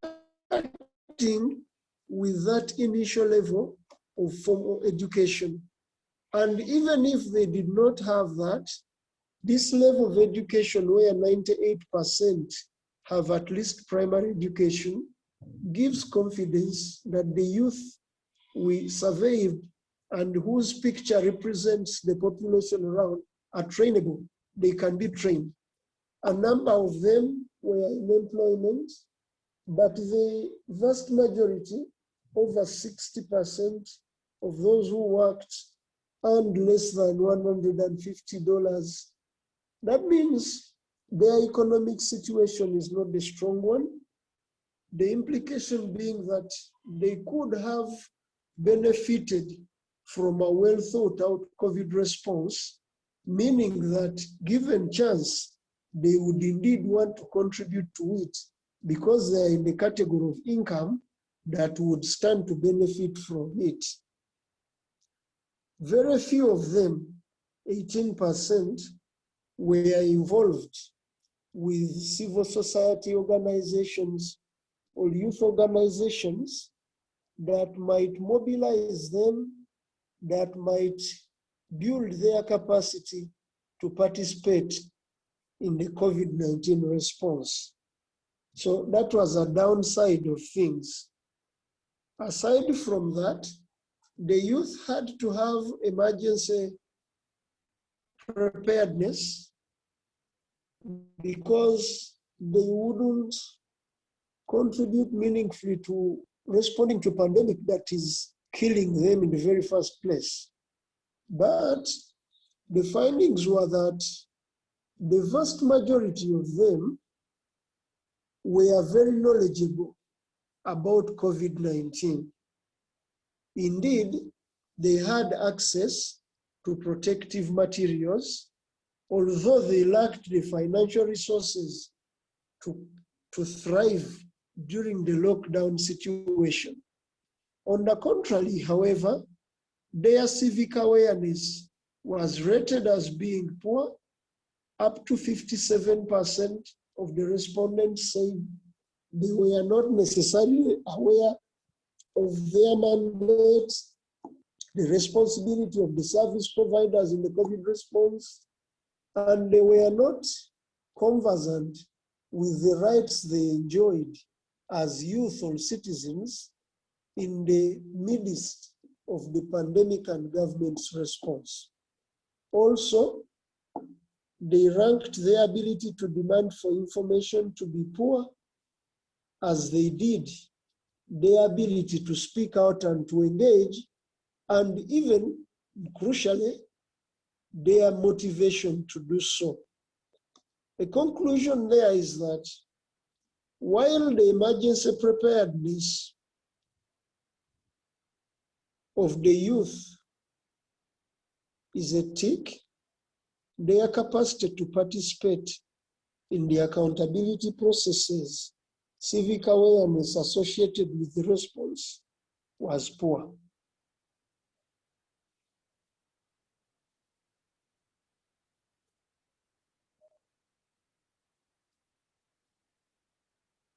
Aside from the capacity, as you saw in the earlier slides, the youth would need to be mobilized to participate in the response. So the question was, how well, if at all, were the youth mobilized to participate in the COVID-19 response? The findings were distressing. When the pandemic first struck in 2020, majority, 60% of the youth were not mobilized in any way to participate in responding to it. And the others were mobilized. And it is important to make some sense of the few who were mobilized in some way, because it may point to where the COYOQA project ought to pay attention. Majority of the few who were involved were male. Females were disproportionately represented. They were aged 18 to 30, typically the youth who are gaining energy and they are adults at the same time. The very young ones, no, and the much older ones, 30 to 35 were fewer. Can we go back to the previous slide, please? And majority of the few youth who participated in the response were those that were with secondary education, tertiary going to undergraduate. So the female youth, unemployed youth, and less educated youth tended to be left out of the response, which is understandable because they had lower capacity to participate, especially in view of absence of mobilization. But it is crucial to note this because at the same time, the flip side of this coin is that these are the ones who would need to benefit from the COVID response the most in view of their vulnerability. The other question, apart from the youth being mobilized to participate, is that of them being supported to participate in that COVID-19 response. You can see from the key informant interviews, and which corroborates the survey data, that the youth were actually not supported in any meaningful way to participate in the COVID-19 response.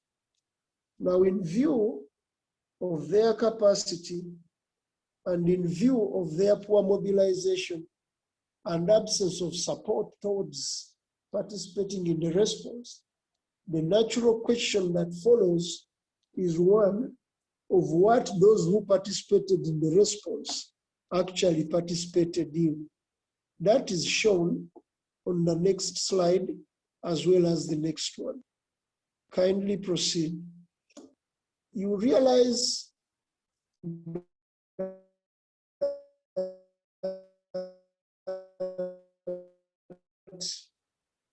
situation in the COVID-19, the design component of it, but then the implementation.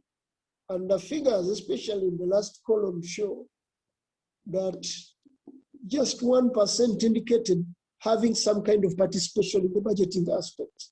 That's key because budgets ultimately point to accountability. Now, a bit of a number reported participation in activities, although my sense of the data, when interpreted in its holistic sense and cross-referenced to the qualitative one, this 28% who said they participated in selection of activities might be connected to the 32% who were involved in the assisting of people who were actually implementing the COVID-19 response. Typically, the observable practice was the security forces will reach an area to deliver rations, and then they might work with some youth to distribute those materials, giving casual support. Simply put, a few youth were involved in the response as a whole. And of those few that were involved, the vast majority were in provision of casual support, distribution of materials, not in policy formulation, not in decision making. This table corresponds specifically to the earlier stages of the pandemic. But there is a second, and I request that you proceed to the next slide, which corresponds to the data that was collected at the time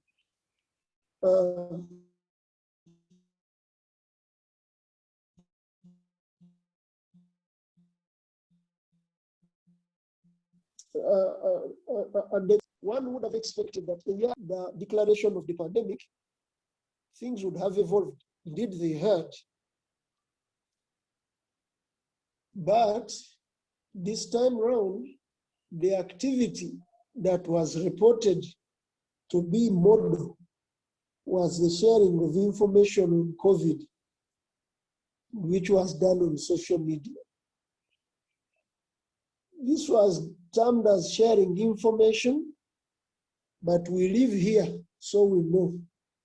Much of this information, I think, fits the description of misinformation.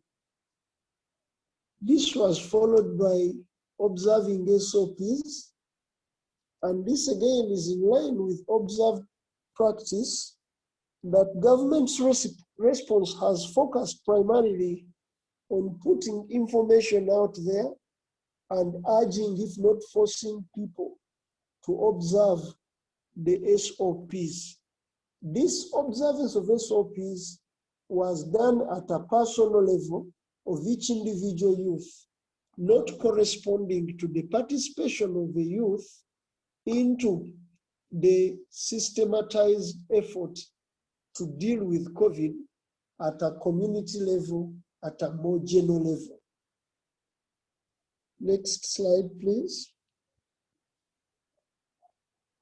A question that follows, therefore, is why would youth be so out of the response? And that's an important question because it is that COYOQA seeks to find an answer to and bridge a gap. The answer would be found in the analysis of the way the youth perceived government's inclination to listen to their voice and to allow them to exercise choice. The findings indicated that most youth did not trust that government was interested to hear their voice. Ironically, these are the youth who said they participated in the response the most by sharing information on COVID. Issue is they shared that information on social media. Despite majority of them indicating that they were aware of abuses by security forces, corruption, fake companies, embezzlement of funds, and despite also being aware of mechanisms for reporting abuse, only a tiny minority of 8% reported participating in whistleblowing. It was noted, however, that they had not been mobilized to do so.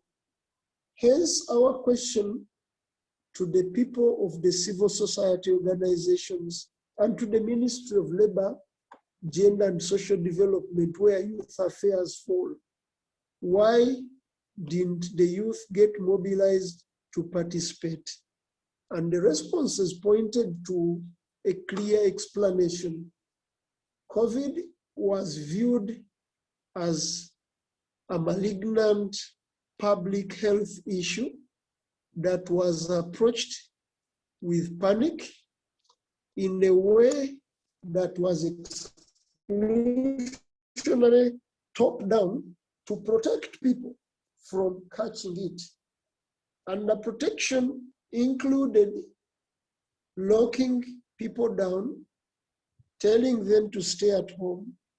So the youth could not be called upon, meetings could not be organized, they could not be trained because the lockdown was securitized. And that is why even the CSOs that work with youth could not work with them to send them into participating in accountability-related activities. Next. This has a policy implication that should be able to bring about change. At the start of the pandemic, everybody was jittery, panicky, and merely guessing. COVID was a public health issue, but we now know better. The results, our findings, point can you hurry, to please? the 2 minutes, please. Our findings point to need for a rethink of pandemic as a public management as much as it is a public health issue. Accountability issues were not mainstreamed into the response. The participation of youth was not mainstreamed into the response because this was deemed to be health, the facing of a lethal disease. But now, it is a public management issue. And when it is rethought that way, space will be created for the youth to participate in it. The second implication is that social accountability will result from mobilizing the youth to participate in the response, particularly the budgeting, the decision-making, and the accountability elements of it. Next slide. The implication for the COYOQA project, therefore, is that COYOQA should engage the relevant departments of government to rethink the pandemic, to stop thinking about it as a mere public health issue and see it more for what it is, a public management issue. This should be done via policy dialogues, policy briefings, and other forms of publications. Also, training should be done for the youth to give them the ability to participate in budgeting, oversight, expressing their voice, and engaging, calling out abuse. I thank you very much. Thank you, Prof. For time's sake, we are running very late. We request you to stay another 30 minutes. The next session is a youth panel discussion where 3 youth representatives from Kenya, Ethiopia, and Uganda will be having a Q&A session with Beth Maloba, the Monitoring, Evaluation, and Learning Coordinator of the COYOQA project in Kenya. Over to you, Beth. Good afternoon. Thank you so much for being here. I'd just like to introduce myself. My name is Beth Maloba. I am the Monitoring, Evaluation, and Learning Coordinator for the COYOQA project in Kenya. I work hand in hand with the country research lead, Professor Peter Baraza, and we're very happy to have you here. I just want to introduce the 3 panelists. I want them to personally introduce themselves as we start this session. Anne, please introduce yourself. Thank you so much, Beth. Please confirm that I can be heard. You can be heard. You can be heard. Thank you, because I'm in a very unstable internet setting. So yes, my name is Anne Rose, and I'm the Executive Director of the Land Africa Initiative, and I'm very passionate about social accountability. Looking forward to contribute to today's discussion. I'm from Kenya. Thank you so much. The representative from Ethiopia.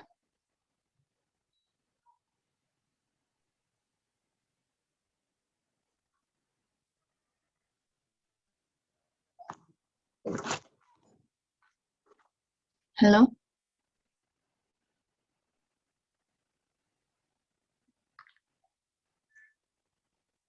Simgen. Simen. Sorry, Sisi. Please introduce yourself. Simen.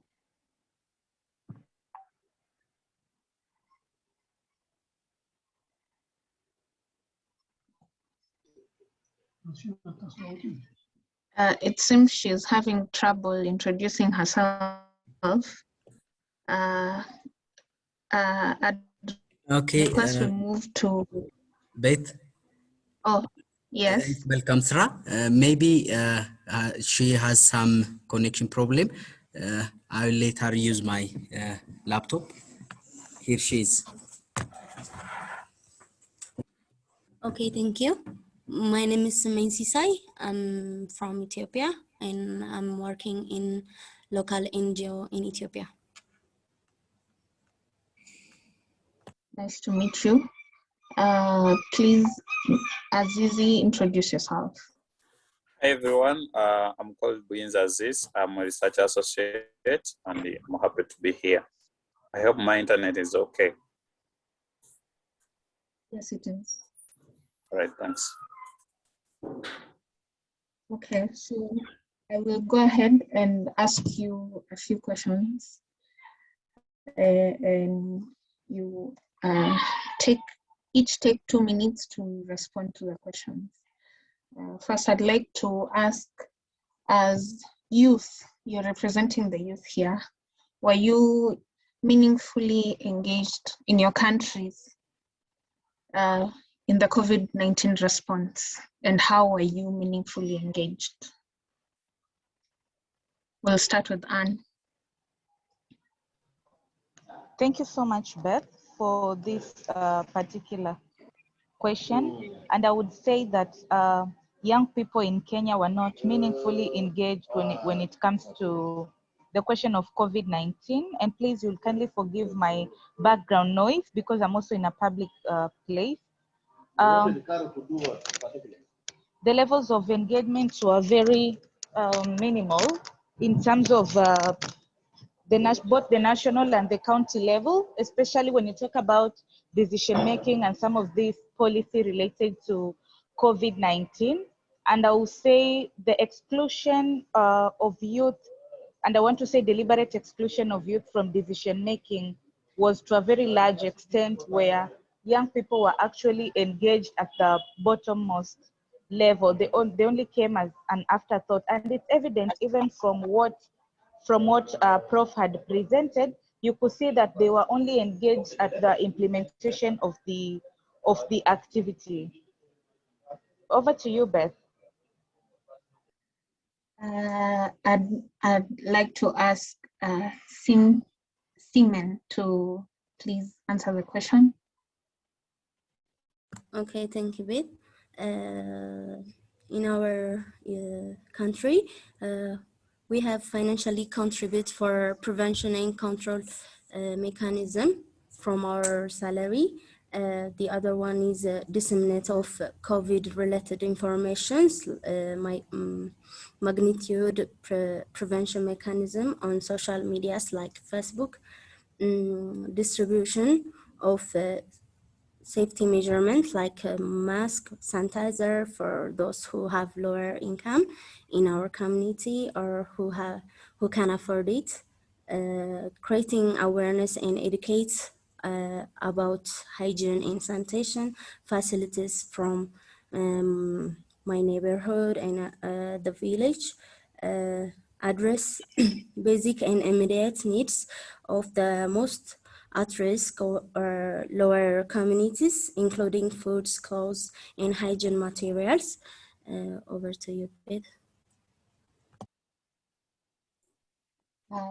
Thank you, Simon.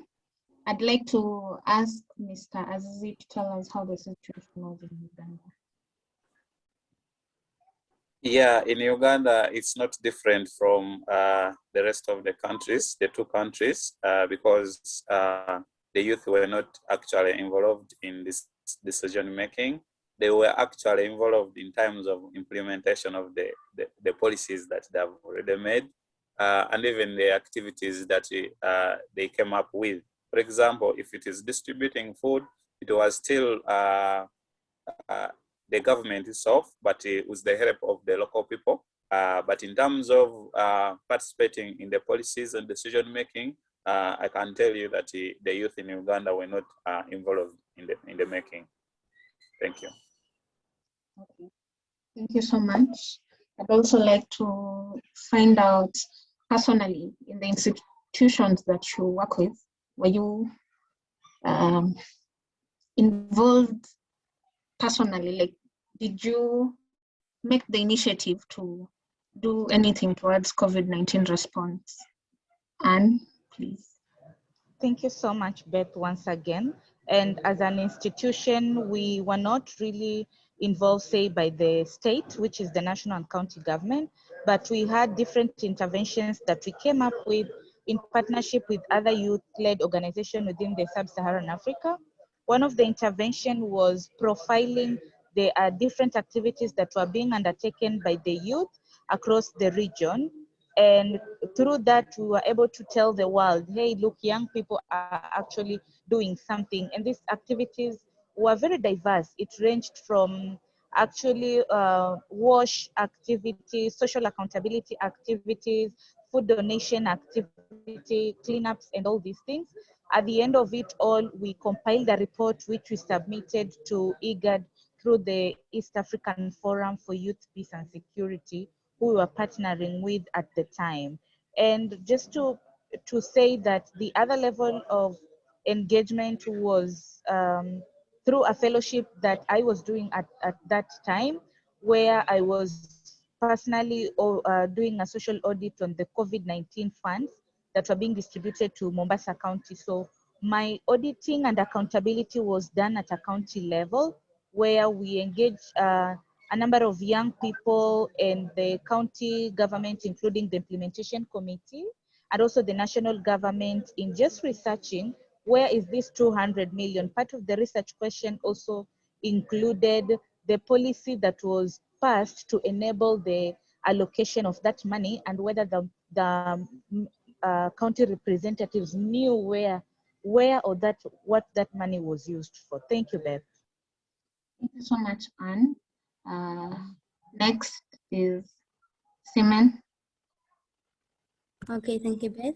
In our organization, we engaged in distribution of COVID prevention and control materials like digital thermometer, face mask, and hand sanitizer.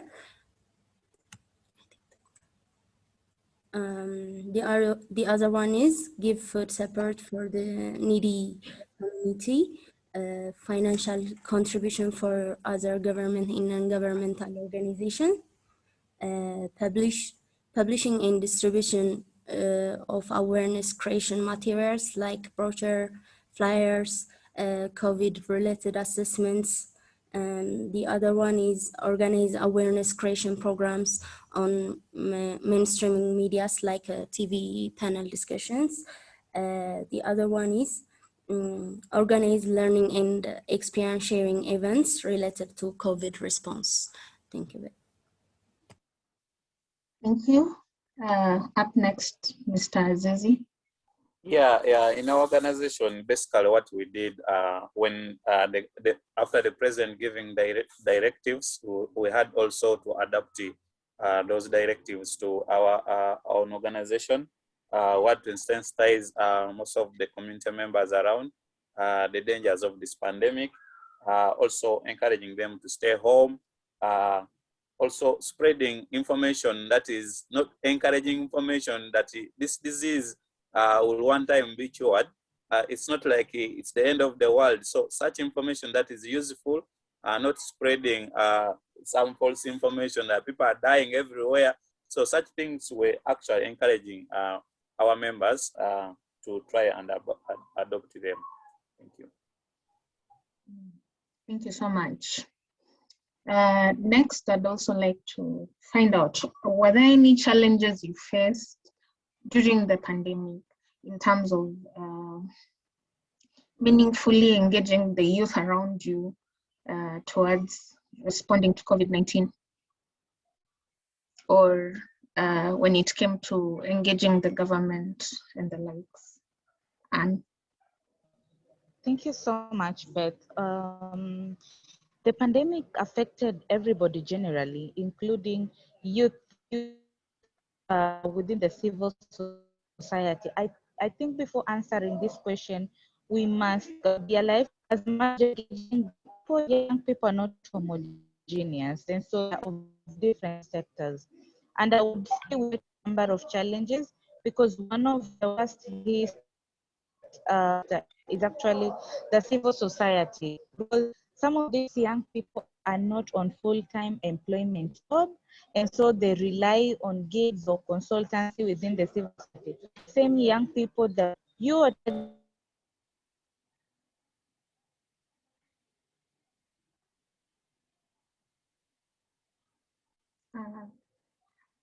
and I think we lost you. Sorry. But yes, I got reconnected. I got thrown out of the meeting. I'm sorry, but if you allow me, I could finish in 1 minute and say that the young people that we were engaging, we engage both the ones in the civil society and those that are not from the civil society. And yes, challenges were there because now it meant people had lost their livelihood, and our method of engagement, especially for the profiling on social media, you expect to be there without data bundles and all these things.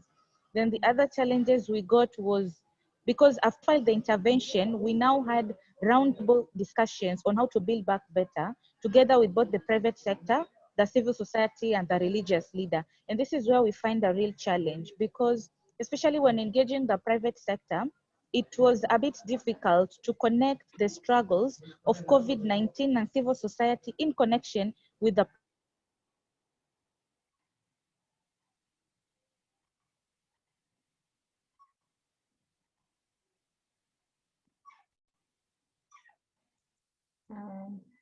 sorry, Anne seems to be disconnected again.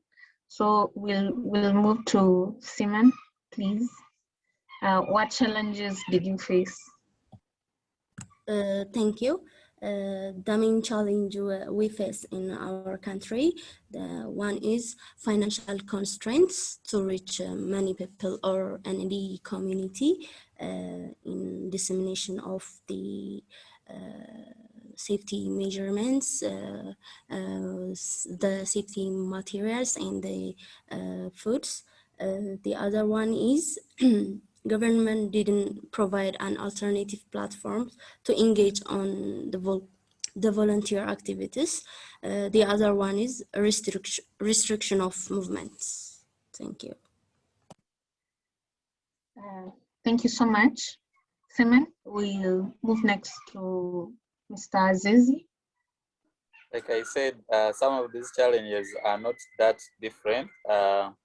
You know, when most of the youth have lost some of the jobs they are doing, and you tell them, oh, please, let's follow these restrictions. Don't move at night. Don't go to crowded places.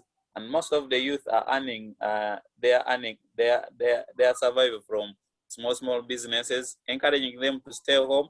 That was the biggest challenge. Sensitizing them, there's a restriction of movement. You can't reach out to all people. That's the biggest challenge you were facing. And also, sometimes when people are not working, you want to use these social platforms to pass on information. Someone sees the information after like 4 days, then say, oh, we didn't receive this information because, look, we don't have money for the bundle. So these were the challenges that we faced in our organization.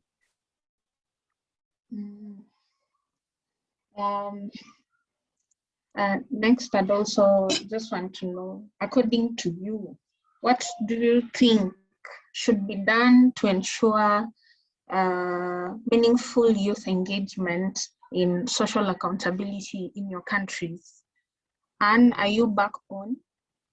Yes, Beth, I'm here now. Thank you.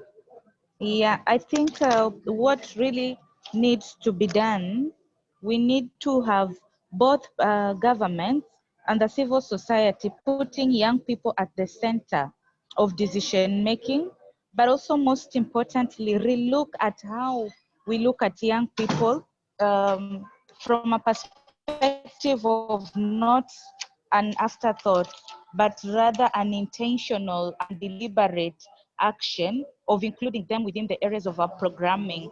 So here we should also, the need for meaningful engagement of young people to speak from a co-creation process to the implementation process, not just as opposed to footlow engagements where you're calling me after you've sat in your boardroom and decided your program.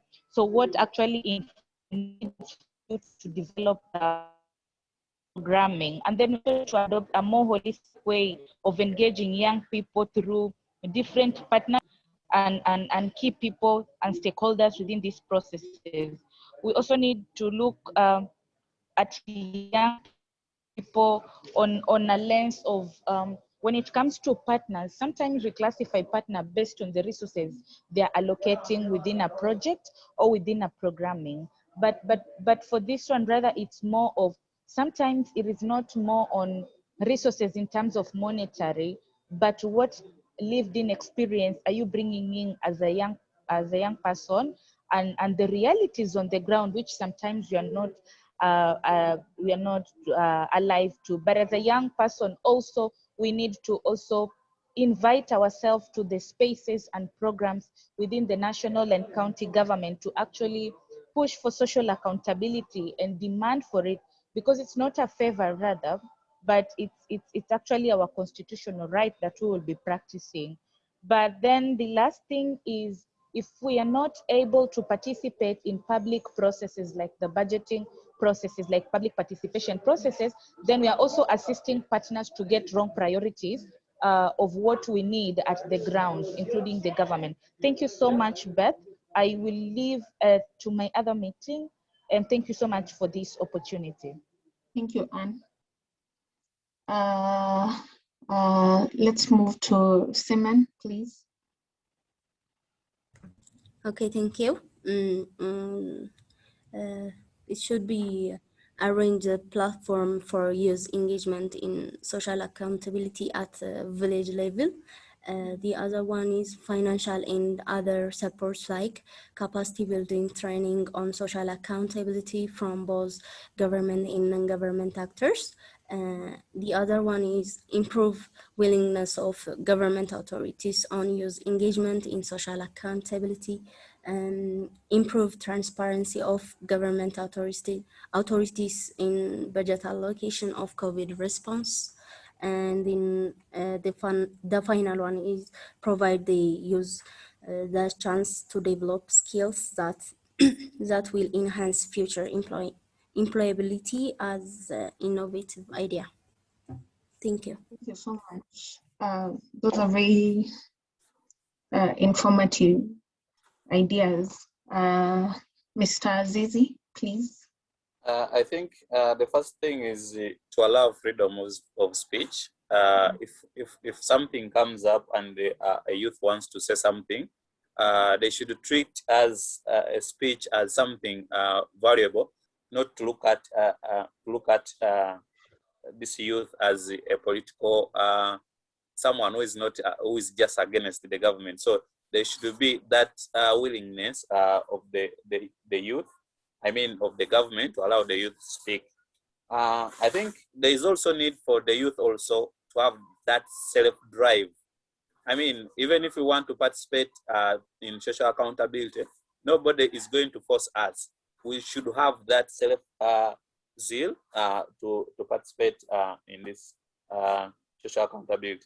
And also, if these programs are being made by government, at least there is need to come to the local council down, and we start engaging the youth from the local level, not from the higher government. And you think that the youth are going to, you're going to get opinion of the youth when you're making decisions from up. And also, I think there is need also to sensitize the youth, because some youth don't know their role in asking for this. So there's need and for civil societies and other organizations to come and engage the youth so that they know why it's good to participate in social accountability. And also these small organizations for the youth, if they're programming, if they're budgeting, maybe there's need to allocate some resources for these organizations to facilitate their activities. I think those are some of the things I think can help social accountability. Thank you. Thank you so much. Just one last thing. I wanted to know, on a personal level, as a youth, how has this COVID-19 affected your life? Has it changed you for the positive or for the negative? Give me your opinion. Simon.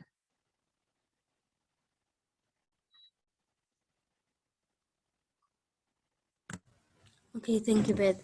The one is in my career.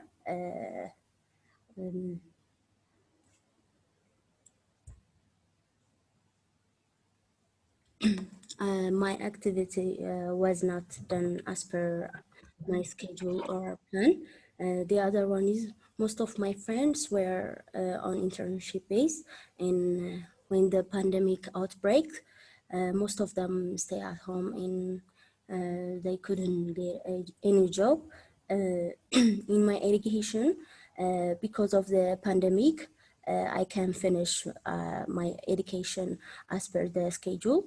So our graduation is postponed. This is how affected me. Okay, thank you. Can I go? Yes.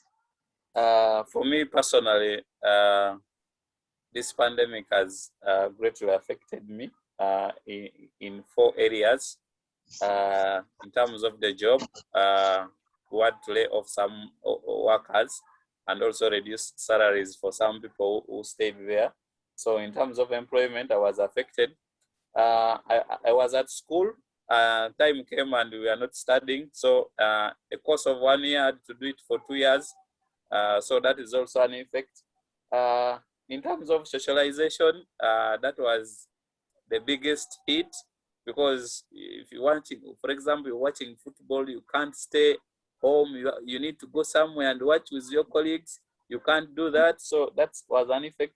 And lastly, which was hard, I also contracted COVID-19. So that was the effect. So, I mean, this pandemic has really affected my life a lot. Thanks. I'm so sorry for that. I hope you're okay. Yeah, I'm fine now. Thanks. Okay. I'd like to ask a volunteer from Kenya to at least answer that question. We hear from a Kenyan, from the attendees. Just raise your hand. Alemu will allow you to speak. Anyone from Kenya?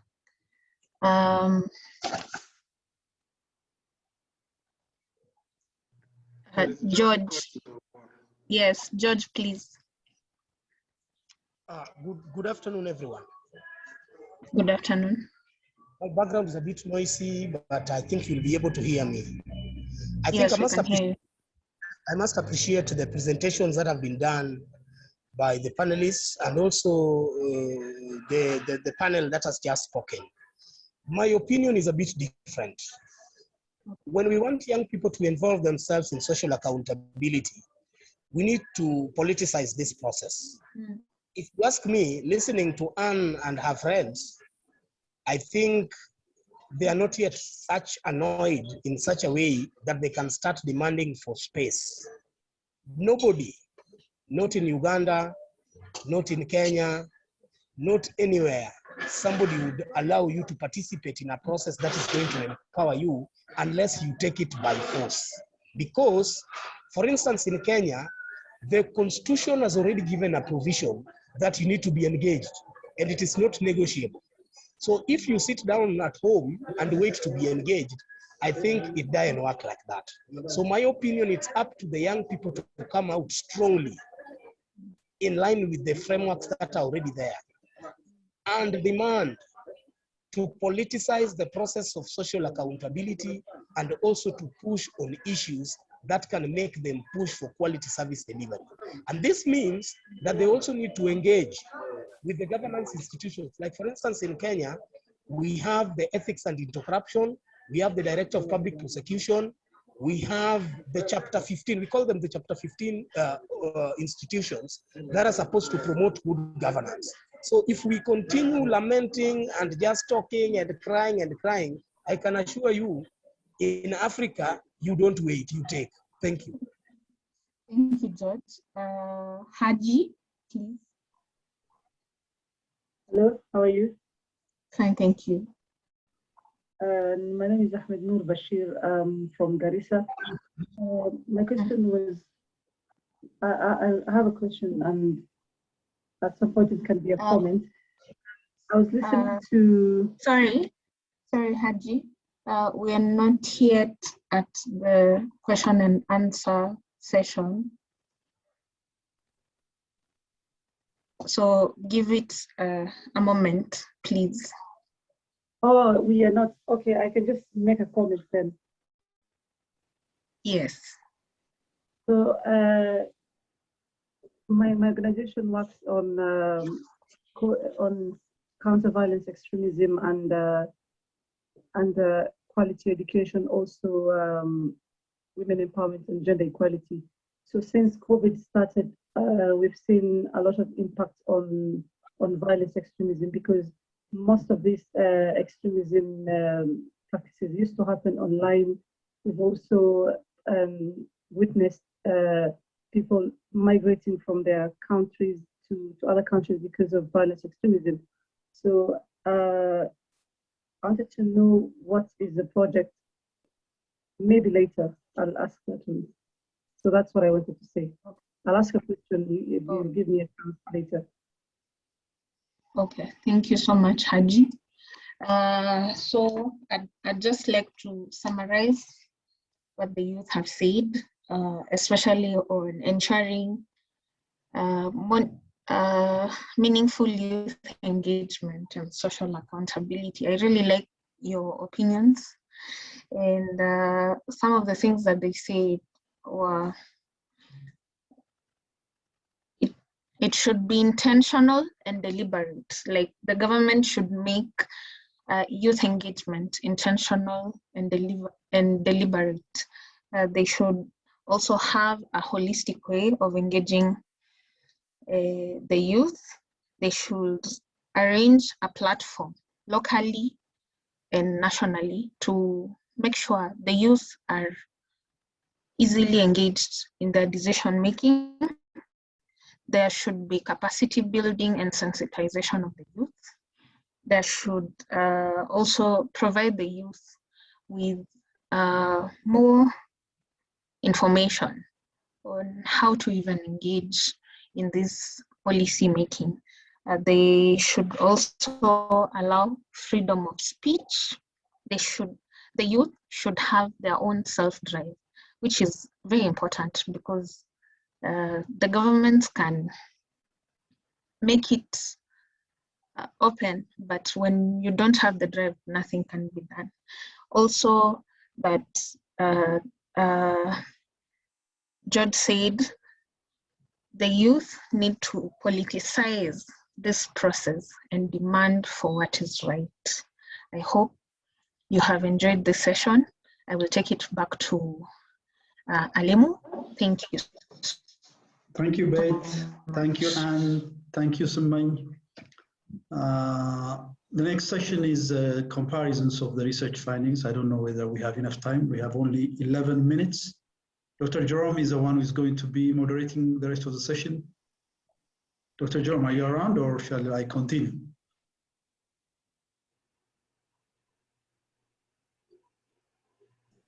Thank you so much. I would ask the participants, those that we can see and those we can't see, you can raise your hand and Lemo will be able to pass on the question, or you can type it and be able to present it, the question to us. I don't know if there's anybody wants to participate. Shall I join? Maybe this is the group of friends. Just want to comment if I can. Can you hear me? Yes, I can see you. Because okay, to raise my hand. Hello, can you hear me? Yes, I hear you very well. Go ahead, Bashir. Thank you very much. Yes, this is the Gusu. I've been listening and also been watching some of you. Thank you very much. A wonderful afternoon. Very good discussion we had. And I also like to thank my colleagues, Malcolm and Sulmani, and also Krubel, I think. Krubel Gabramariam, yeah? Is that right? My comment here, from what I also saw from the outcome of the baseline survey, especially for Ethiopia, the awareness by the youth in terms of this social accountability, raising issues, because our youth are not aware and they are not really made to be prepared to raise such issues to whoever, the government or whoever is investing on COVID-19. So the result is so that it's a negligible result. So the baseline gave us that data. And now, are we really planning so that for the future, since we have the time, that the youth has to be aware, they have to learn, they have to be capacitated, like what Professor Jed actually said. The youth must be encouraged, they must be aware, they must learn what to do, how to raise these issues. That part is lacking. This is just a random sort of questionnaire that we raised to some of the participants in this survey. And so what is the plan now for the future? This is one thing I want to ask. Otherwise, the knowledge, understanding is limited among our youth. Even in the other countries, maybe Kenya is better, but even from the report from Uganda, this was we saw. So what is the plan in the future? Maybe Dr. Turu might also comment on this. Thank you. Thank you so much, Dr. Nigusu, for that question. I think the question of awareness is so important, and COVID and the COYOQA comes in to raise a platform where we can start now agitating for creating awareness among young people and the community. Can I have another question, please? Hi, good evening. Good evening. That's Bashir. You're welcome. Thank you so much for inviting me to this webinar. And my name is Bashir from Garissa. So I was following up on this webinar since it started, and I have one question, which is, was there any finding on the impact of COVID-19 to counter violent extremism or any PVE issue? Was there like any finding? That's what I want to know. Thank you. That's a good one. I should pass that to Profena. Only that for this research, we are dealing with preparation and response, how different governments prepared and how young people responded towards that. But in the middle, we are going to deal with the impact, the socioeconomic impact of the policies and rules and regulations of COVID-19. But still, Profena can take that one up. Any other question? Hello? Hello, Ntege. Since we are having only 2 minutes to go, I can respond to the question on from Bashir. Bashir, our focus for this research, in as much as it's on youth issues, we were looking at social accountability, how youth can provide oversight to the policies and budgets that have been provided by governments and philanthropists to mitigate against the impact of COVID-19. So in it, of course, we have one sector, the conflicts that arose. There could be any conflicts.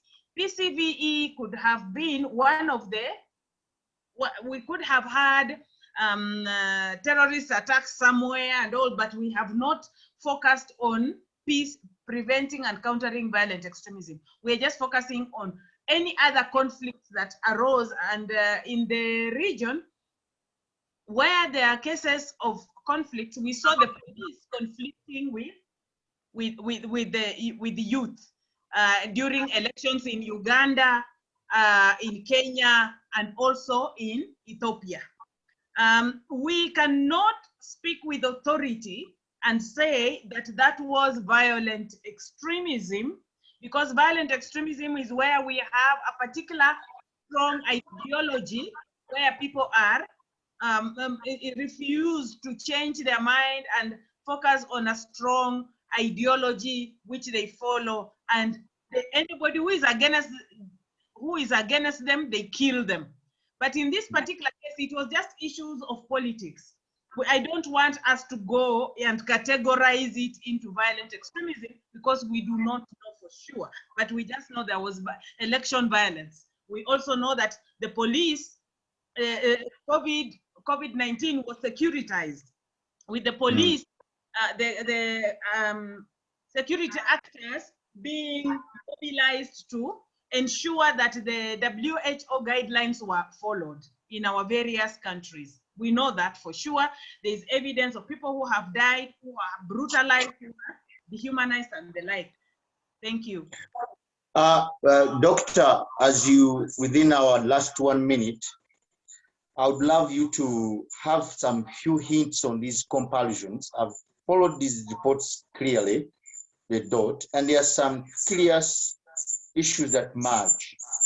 One, you have many of these civil society organizations that the youth were engaged in. They deal in developmental issues. They don't deal in civic engagement of young people. If you look at the data both for Uganda, Kenya, and Tanzania. But then we find youth, the few were engaged, were in a faith-based organization. And I'm wondering, is there a way we are going to use faith-based organization to mobilize youth in civic engagement and accountability? And the other one is on the question of, we used to talk about top to bottom approach, bottom to top approach. And we have discovered that COVID-19 changed everything, where we have now top to bottom. I mean, policies up and people are being implemented. Because of time, I'll stop there, but I would know if you would love to engage or to make a conclusion on some of that. Development issues, many of them are development. They don't want to deal with the civic engagement or social accountability, or they are just quiet.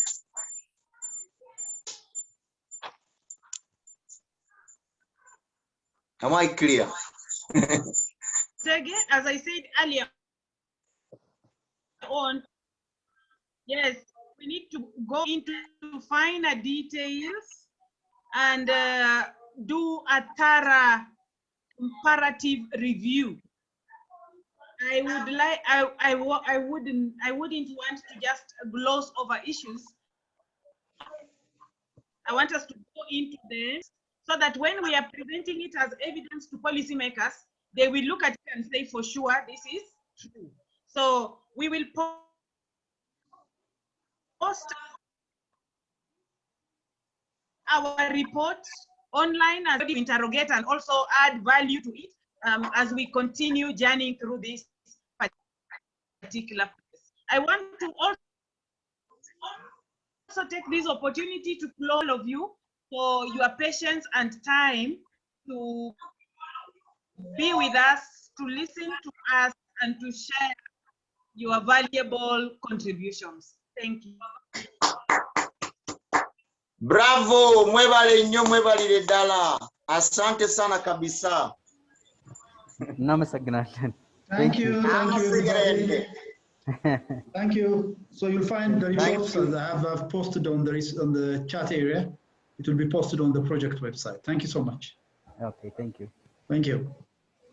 Amasegerende twayu alem. Thank you. Jerome.